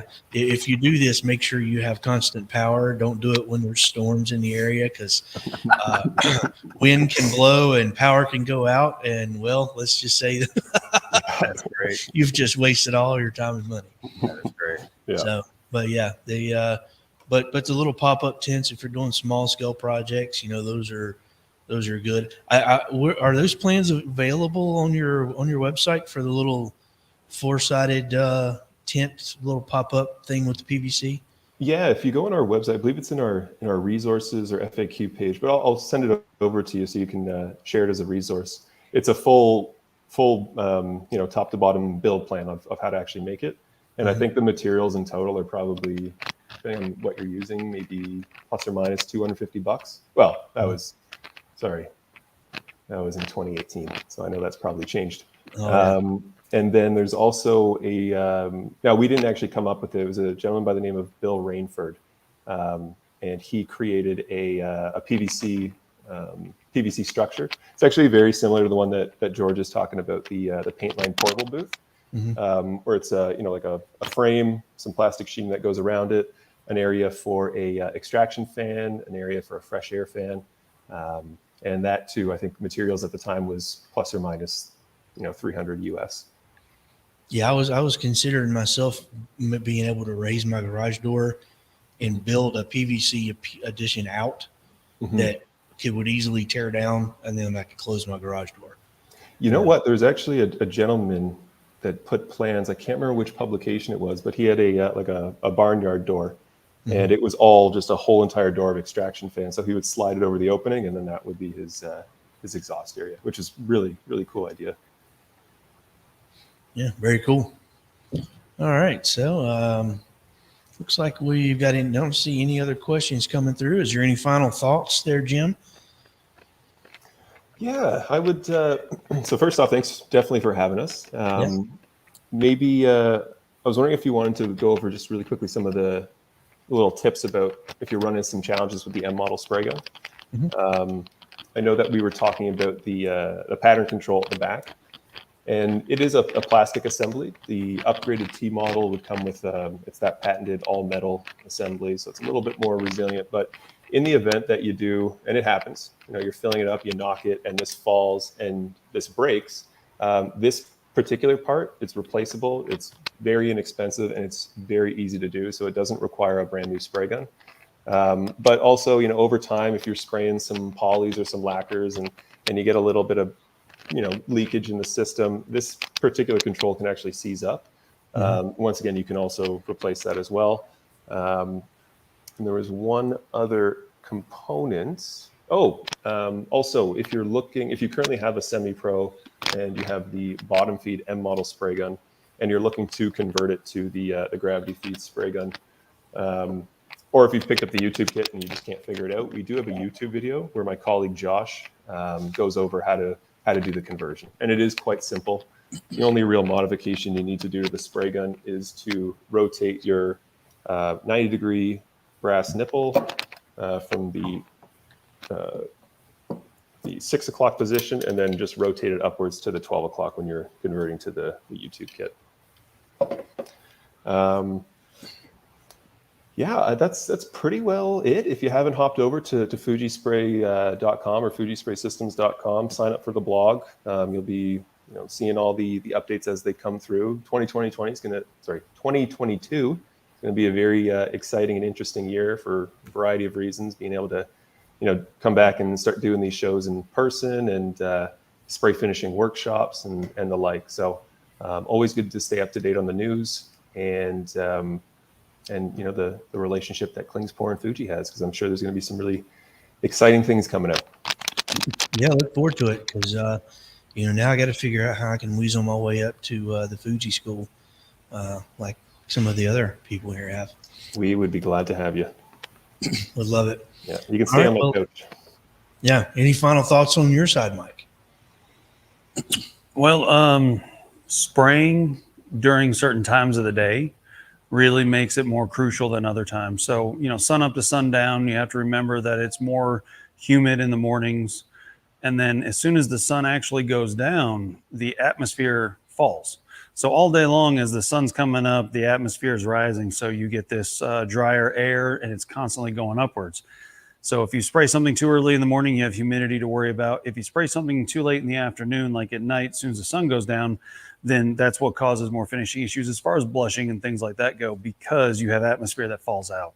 So anytime from when the dew is pretty much gone all the way to before sundown, you're good to go.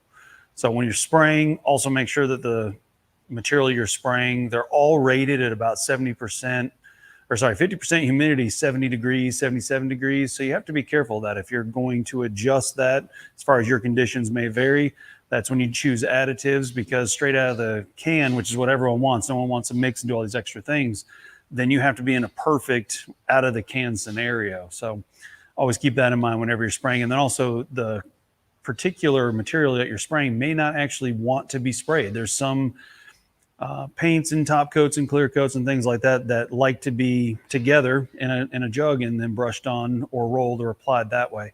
So make sure that it is a spray application is recommended and what the tip is. All right. Well, I think we've enjoyed watching Mike spray a little bit.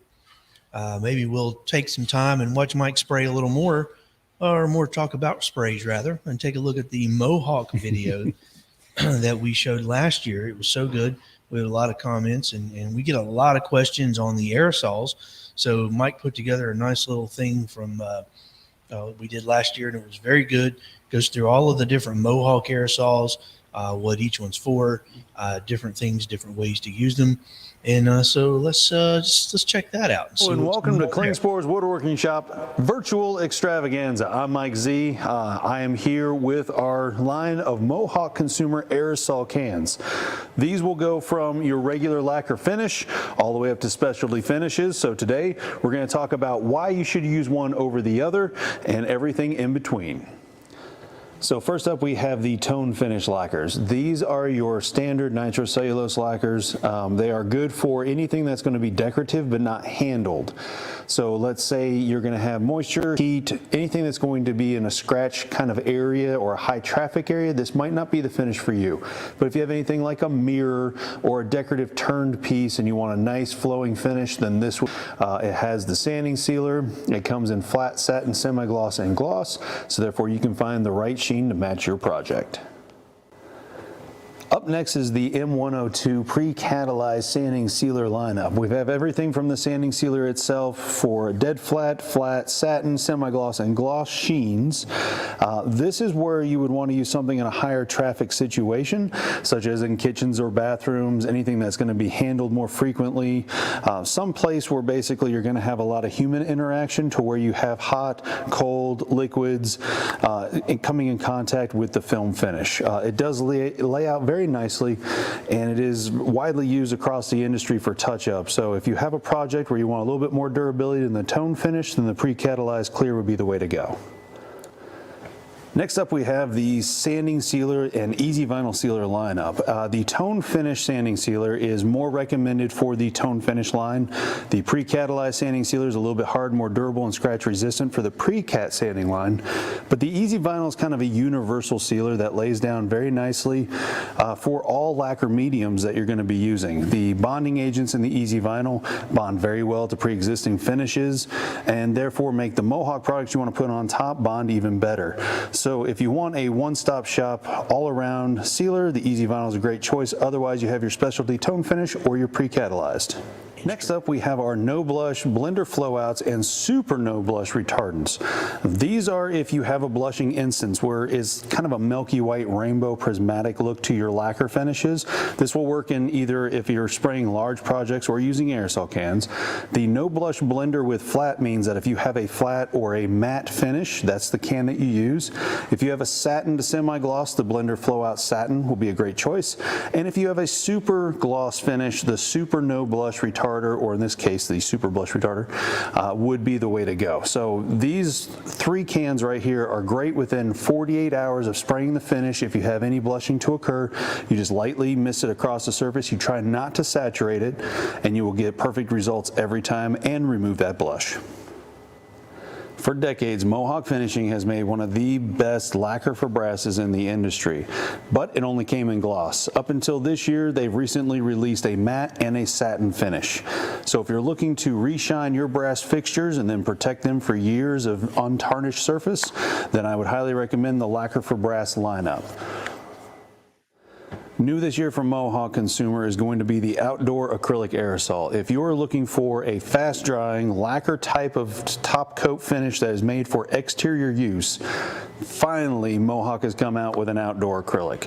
This is fast-drying. It comes in flat, satin, and gloss, so everything above the waterline you can finish, like duck decoys, anything that's going to be outside on like the patio or porch in direct sunlight or indirect sunlight and the exposure to all the elements. This is a fantastic finish to check out. So in recent years, just the pre-catalyzed lacquers have always been good. The tone finishes have been okay as far as you just want a regular lacquer finish. But when you're looking for no orange peel, long flash off time, which means before the film actually forms over the coat that you just applied, the Ultra Flow Clear Lacquer is just one of the best products on the market. If you're finishing, for instance, any kind of hardware, metal, and you want a nice flowed surface without any imperfections, overspray, orange peel, then this is the product for you. With the introductions of UV finishes in the market, cab acrylics, conversion varnishes, it's kind of hard to find a nice touch-up aerosol to go along with those. So Mohawk has the Ultra Flow Ultra Bond Clear, and what that means is that it will bond to almost any existing finish for touch-up work. If you've ever had to work with any kind of CV finishes or UV finishes, you'll know that not always does a touch-up job go really well. If you're looking for just general great bond to maybe existing finishes that are in the market, if you're into antiques or anything, this is a great product as well. Just straight bare wood might be a little bit much, but at the same time, the flow characteristics and the Ultra Bond are going to be a great top-notch finish. Comes in flat, satin, semi-gloss, and gloss. Since the late 1940s, Mohawk finishing products have been a staple in the woodworking industry. And in 2001, when they moved their plant to Hudson, North Carolina, Klingspor's Woodworking Shop has proudly been carrying them. So the next time you're in the market for a quality lacquer, toner, or leather product, check out Mohawk Finishing at woodworkingshop.com. All right. So, when you're talking about spraying, obviously we've got a lot of these aerosols and a lot of these touch-ups. And we kind of wanted to hit on this because a lot of these aerosols and touch-ups are key that tie in with lacquers. And so Mike's going to talk a little bit about lacquers, and Jim, you may have some feedback on this as well about how cool lacquers are and how versatile they are for not only the spraying, but also the touch-up side of things. Yeah, so with lacquers in general, the reason that they're widely used is because they're so easy to touch up. They're fast drying. They create a film that's durable enough to hold up with like kitchen tables and stuff like that. And so heavy use areas, not like floors, but general use areas. So what's really nice about Mohawk's been around for a long time. And if you had any furniture that was made in the South, for the most part, your Bernhardt, Broy Hills, Thomasville, Lane, Ethan Allen, most of those are all going to use Mohawk or come from a Mohawk line at some point. And so it's the colors that are in the Mohawk line are great for touch up. If you've ever been to a hotel and they have darker colors and they actually have real wood in the hotel and not some sort of plastic, 90% of the time they're actually touched up with Mohawk finishes. So that's why we carry so many of them. And now the big difference there when you're talking about the lines, the M100s, the Ultra Classic versus just the regular 101 toners. We get this question all the time, and basically the 100s, the Ultra Classics are very translucent. So when you're just trying to add a little bit of color to something, that's when you want to use those. If you need a little bit more punch, you need a little bit more color, a little bit more depth of color, that's when the 101s really come into play. So I find lacquer to be very easy to use because as you spray it, applying your top coat, for instance, if you're doing a black gloss, and you have a little bit of area of something, whether you missed it, whatever, there is a touch-up can or a blender. Super No Blush, for instance, in gloss is great for that because you can just kind of mist it over the surface about 12 inches away. It remelts that lacquer and then films over again. So if you made a mistake, get a fingerprint, all of those factors come into play. You have a touch-up aerosol can to help save the day, and you don't have to get frustrated with the finish. You don't have to say, oh, I got to do all this over again. You can actually touch it up and move on. That's what I got for lacquers. What's Jim's favorite finish? How is one to follow that? If I could actually throw it back over to Mike, preference solvent versus water-based lacquers? Or I know there's some people that haven't transitioned over to water-based because of, well, multitude of reasons, but what's your preference, Mike? He wants to know what the main, what you like better, the water-based or the solvent-based lacquers? Solvent. Yep. And well, okay, so on this case here, water-based, I always recommend to look at the recoat window. They specifically put window on there because polyurethanes, water-based finishes are like laying pieces of glass on top of each other. They never marry. It's just another piece of glass on top of a piece of glass. So you have to catch that recoat window, and in that recoat window allows the previous coat to bond mechanically and chemically better with the next coat going on top. Lacquer at any point in its entire life, if it's 90 years old, you could spray lacquer on top of lacquer and it will remelt the previous coat, bonding chemically with it and mechanically better. So if you're doing water-based, you have to follow, you have to basically plan your day out. You know, if it's 2 to 4 hour recoat window, you spray a coat, you come back in 2 hours to spray another coat. And that's if it's drying quick enough, of course, ideal conditions. But if you miss that window, you may have adhesion issues. So always read the label and make sure that that window's covered. That's a brilliant tip. Yeah, I said good point. He said brilliant. So clearly he's Good's fine. more understanding of your Good. your Windows. The window's open, the window's closed. Just follow Exactly. it. Yeah. And in terms of what my particular finish would be, and I'm not trying to you know, pump them up or anything, but general finish is easily one of my favorite in terms of how easy it is to get to, the price point and how easy it is to work with. And when I can't figure it out, whether it's a general finishes rep or just going online, there's a lot of help out there. And I don't know the percentage of products, but it's definitely high 90s that have either the high performance top coat or Endurovar, depending on the application. So yeah, those definitely be my favorite finishes there. Yeah, he's a fan of the Endurovar and some of the general finishes products. So I will say too, Fuji has a touch-up spray gun.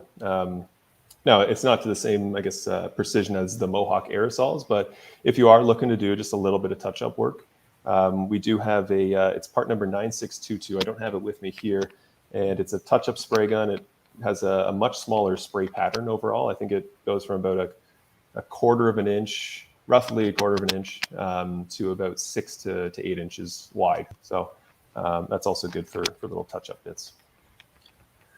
is that something that's easily compatible with the, say, the Semi-Pro 2? Yep. So it's actually, in my experience, I think Fuji is probably the only one that has a turbine-driven touch-up spray gun. So you simply just pop off your regular spray gun, put on the touch-up, and you're good to go. Because see, I do a lot of small parts, so something like that may even be very. That might be something I might be interested in as an add-on to what I'm already doing. So Yeah. yeah, because I do a lot of CNC stuff, and sometimes I prefer to spray it with an aerosol as opposed to breaking out a gun just for something that's going to take, 3 or 4 quick passes, and then I'm just waiting. So yeah, that's cool. Yeah. And you can, it comes with a 250 or an 8-ounce cup. You would just remove the cup from the gun body. You can cap it, so you can store it. Wouldn't have the same longevity as the name's escaping me, but the paint preserve bags that you've been talking about recently, which I really want to try. But yeah, it's a great option. I'm sure we'll have something in the mail for you shortly. Awesome. Yeah, that sounds fun. Because I know I was just thinking about that the other day. I'm looking for that because we've got it here somewhere. What's that? Those bags. Stop loss bags. Yeah, the stop loss bag. It's There it over is. on. Wood finishing. Sorry, that's the whole video. Yeah, we don't want to waste time with you all that yet. Well, hey, why later. not? This segment's brought to you by Stop Loss Bags. Maybe later.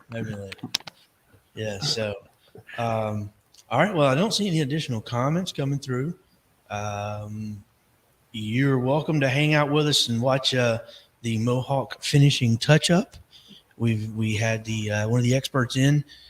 We pre-recorded a video of him showing how to go through all of the burn-in sticks and the fill sticks and things like that, and how to completely do a touch up on something where there's been a deep gouge applied, whether that's a piece of furniture or hardwood floor, it doesn't matter.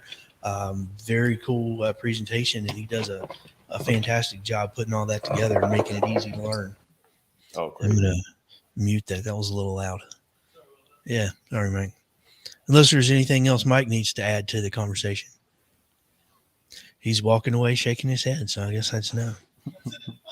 So, well, Jim, we do appreciate you coming and hanging out with us today. We've taken up a ton of your time, Oh, no worries. and it's always fun talking with the nerd people. Mike didn't say a thing. He didn't say anything about buy or, and I've got him muted so he can't prove me otherwise. I'll unmute him. Hang on.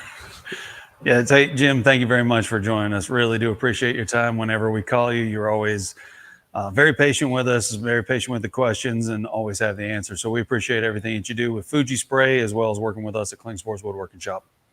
I appreciate that, Mike. And likewise, it's a pleasure working with you. It's like every single employee we meet, whether it's yourself or Chris or Jack and everyone else, it's just, I think we share a lot of the same core values, which is just helping people out. And we couldn't ask for a better relationship. So thanks for having us. And next time, North Carolina, possibly after that, maybe up here in Toronto, and we'll take it from there. Yeah, you get back down here to North Carolina, we'll take you out, get you some barbecue. Ooh, Yeah, some good old North Carolina barbecue. Put some meat on these bones. Yeah, well, now that we've got, now that I've got my sprayer and trying to learn it, so hopefully there'll be, some content put out there, and and obviously when the employees are using products, it makes it a lot easier to talk to customers about it and share why, and I had weighed a lot of options before I pulled the trigger on that, and was very happy when thankfully the demolition in my house was going on. It was much easier to convince my wife to let me spend a little extra on the budget to get the sprayer that I wanted. So, but again, we appreciate it. We thank you for joining us, and we will migrate over to watch Mohawk repair and touch up, and we'll join back with Mike, and he'll have some further thoughts on the touch up kits momentarily. So again, thanks, Jim. Have a great day, and find something fun to do the rest of the afternoon. Take it off and go find something fun to do. Perfect. All right, man. Thank you so much. Take care. Have a good one. Bye. Mohawk finishing products. Coming virtual today with you with Klingspor's Woodworking Extravaganza. We're wanting to go over some of our products here and do some demos today for you. One of the products we're going to go over is our hard fill kits. I'm going to do a demo on that to show you exactly how easy this is, and how you don't have to really worry about burning or scorching the finish and stuff. So I'm going to go ahead and take this board that we have right here on display, and I'm going to do some damage to it right here. I'm going to go across some of the grain too as well here, so that way it'll be a repair that you run into all the time out into the field.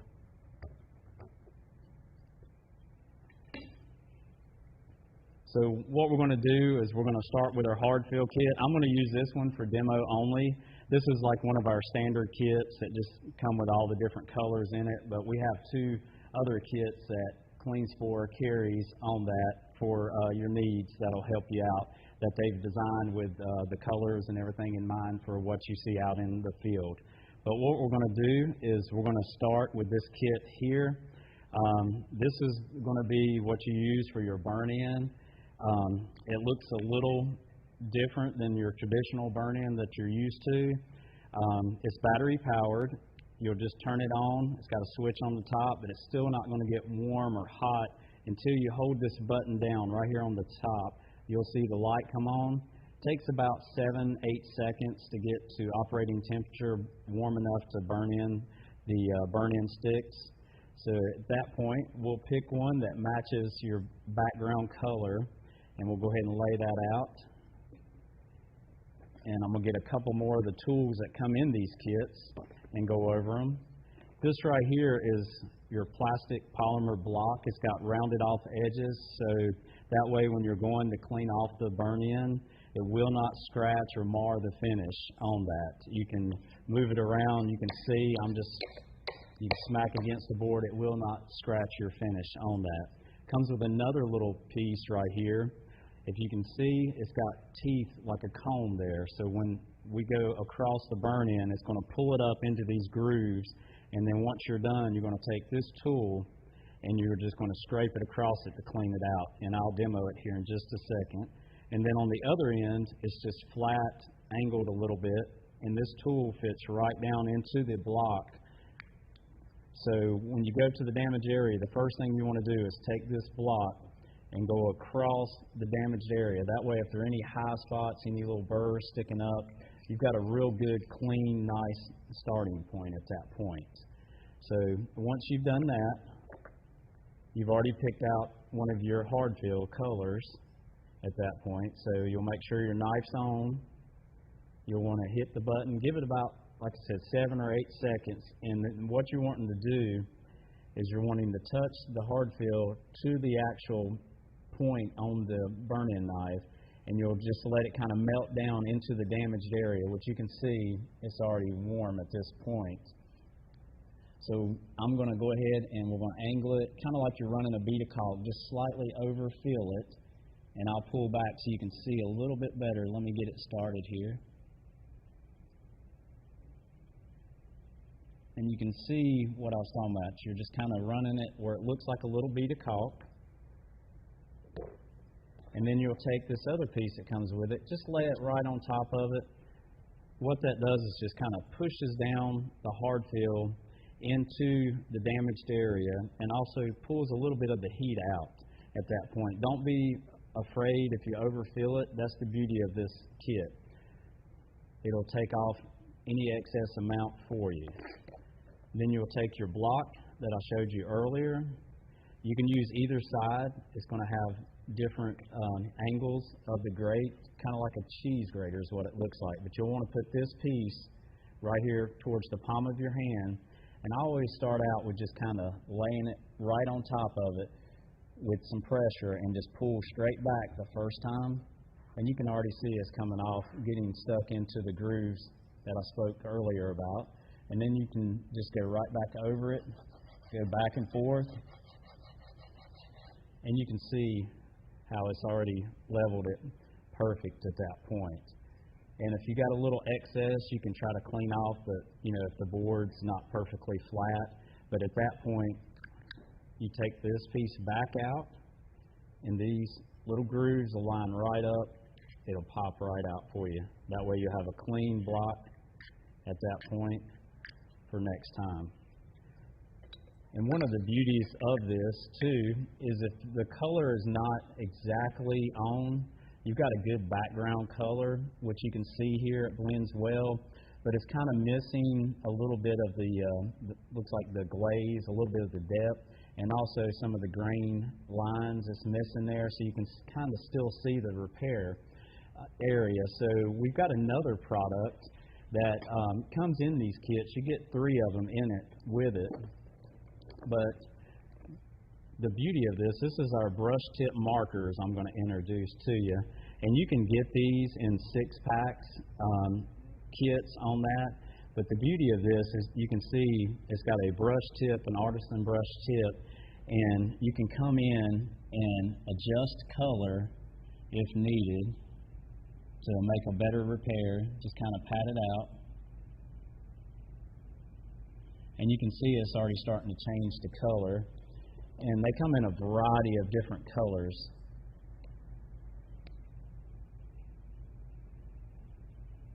And I'll show you, I'll back up right here and let you see how just adjusting that color just a little bit, just to bring it in to camouflage it. And then you can go back, because there's such a fine tip brush, and you can do some grain the graining back in to kind of camouflage it a little bit.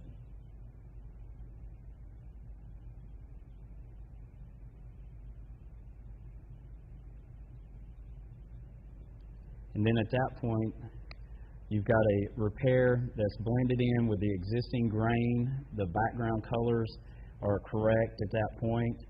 And also on these brush tip markers, you'll want to make sure once you put them on, you'll hear a little snap. That way they don't, they're sealed and they'll last you a long time. Even though they look a little small in size, they last a very long time, and they're a lifesaver when you're trying to adjust the color to blend it in with the existing grain and wood tones around you on that. But like I said, you can get them, you get 3 of them with their kits, and also you can get 6 packs or order them that way through them, as far as that. But you can leave that like that, or there's another thing, if that didn't work, that I'll go over as well. Let me introduce our blend-all sticks. Our blend-all sticks is basically, we took our blend-all powders and made it easier for people to do color work. Instead of trying to mix the powders and everything, we took the powders that you're used to in the past and put them in a wax state. So that way, some people call it makeup for wood, kind of, but you're doing all your color work. And the great thing about this is you can do the color work on that. You can sharpen them or whatever you like. That's why they come with a sharpener. But you can do the color work and just kind of start blending in if an area is not dark enough or over your repair. And you'll do the same technique as you would with your powders, just kind of blending it in with your hand there till you get the desired look that you're looking for. And you can do the same thing. They'll blend in with different colors. You can go right over top of it to give it a little more depth and also grain. And you can see how that right there is already changing and blending in that existing area. But the beauty of it is that's just sitting on the surface versus if you're just using our powders, the powders is already etched into it, and that's what scares some people, and they love doing their color work with these because it makes it so much easier. If you're not sure about your color or you're just off for some reason, you can just simply just wipe it right back off and start over again and until you lock it in. And that's when you'll want to lock it in with one of our Mohawk Perfect blends. This is designed, it is got lacquer and flow out agents and everything in this product, but the beauty of this versus just shooting something with a nitrocellulose or a pre-cat lacquer, if you were trying to do this repair here or in the corner with a pre-cat nitrocellulose, you would have to pretty much spray this whole piece, or you're going to have a cut line, halo, you're going to have bounce, the overspray and everything. This product here is designed so you can do spot repairs. You can spray the whole piece, but it's really designed just for spot repairs. So if we were spraying it on just this corner, you would not get that halo line, that cut line, no bounce, and you could just walk away at that point with a finished repair.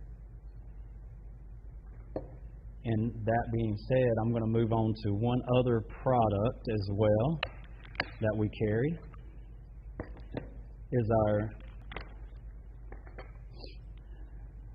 wood filler. Mohawk has put a lot of thought and time into this new wood filler. This wood filler that we're carrying is a water-based. It comes in a convenient size of our 16-ounce tub, and you can feel the weight of it versus a lot of the wood filler you've probably been using out in the market today. And the beauty of it is you can see just the creaminess of it. And with that, you get very little shrinkage. It's very porous for stains. It takes stains very well. Even like if you're wanting to use this product that a lot of people is not aware of, you can take the same product, add a little bit of warm water to it, and make a grain filler with it. You can spread it out with that and use it as that as well. But just the creaminess of it, it really, works well to get down into miter joints if you're in the cabinet industry, the flooring industry. I mean, it's amazing how it just flows. You can see with the putty knife here how it just goes right down in there and flows right across real nicely. And also on this, you know, a lot of people are scared, you know, with water-based, it's going to take forever to dry, you know, when you hear water. With this putty, you can put it against like a solvent base, and it will dry just about as quick as that. As long as you're putting it on thin coats, it'll dry out very quickly. You will be very impressed with the dry time. You'll think you've got a solvent product even though it's a water-based. But this is so creamy. Like I said, it'll get down. You can take it and get it down into the miter joints of cabinet doors, splits in flooring as far as that, or furniture as well, to try to get it down into them tight places where the other putties is a thicker consistency and it will not work down get into the fine cracks and crevices to be able to get it puttied up properly for you on that. So, but these right here come in natural maple. That's the one I'm demoing right now. And we've got also cherry alder color. And between the two, they do stay true. When you go to sand them, they stay true to that color. Some of the other putties you might have used out in the field, when you go to sand them, they'll turn a real bright white, or they won't be real porous and take stain, and you can kind of see them halo or try to shrink or lift up. You will not get any of that with this product here. You'll be very pleased with trying the new Mohawk water-based putty that we carry here at Klingspor.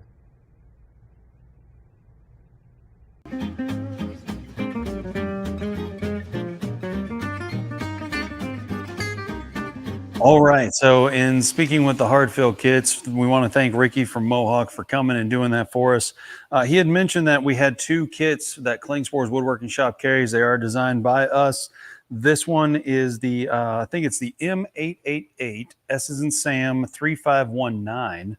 And this one has the trend colors, is what we call this kit. Basically, right now we see a lot of trends, such as, you know, if you've got driftwood from General Finishes, then we have a color that's very similar to that in the industry, so you can touch up paint samples like that very quickly.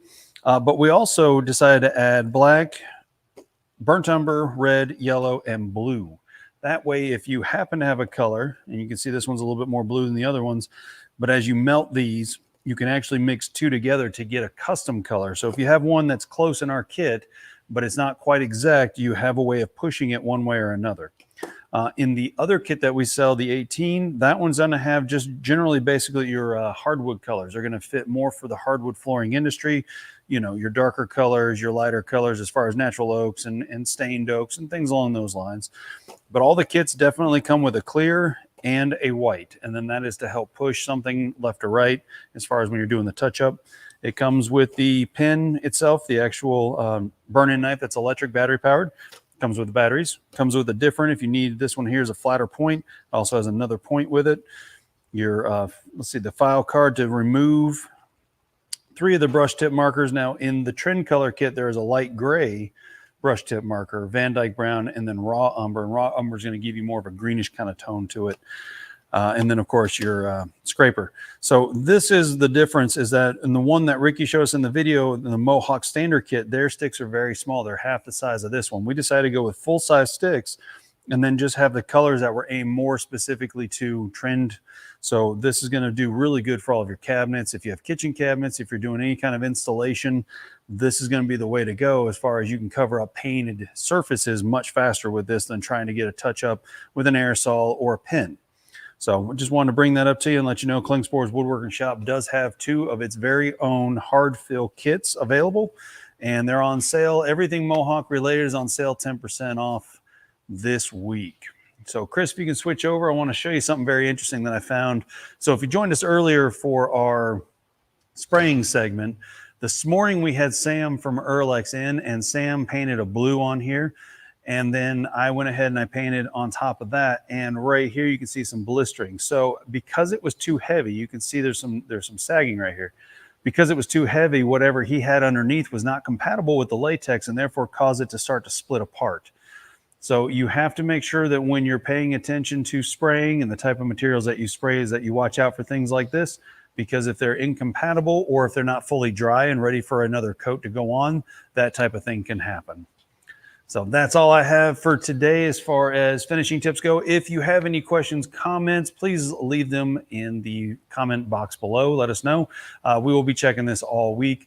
See, tomorrow we've got a great show coming up with Jim from Richard from Jim Industries, who's going to be showing us the 11-inch random orbit Jim sander. We also have the Next Wave CNC at 1 o'clock. And then we have Learn Your CNC with Kyle. If you're getting into CNC equipment and looking for a software course to actually learn how to use Vectric, by far one of the best ones we've ever found.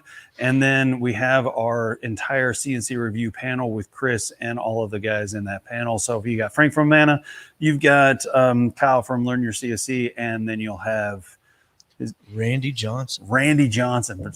Because I said Richard earlier, it dropped my mind. I apologize about that, Randy.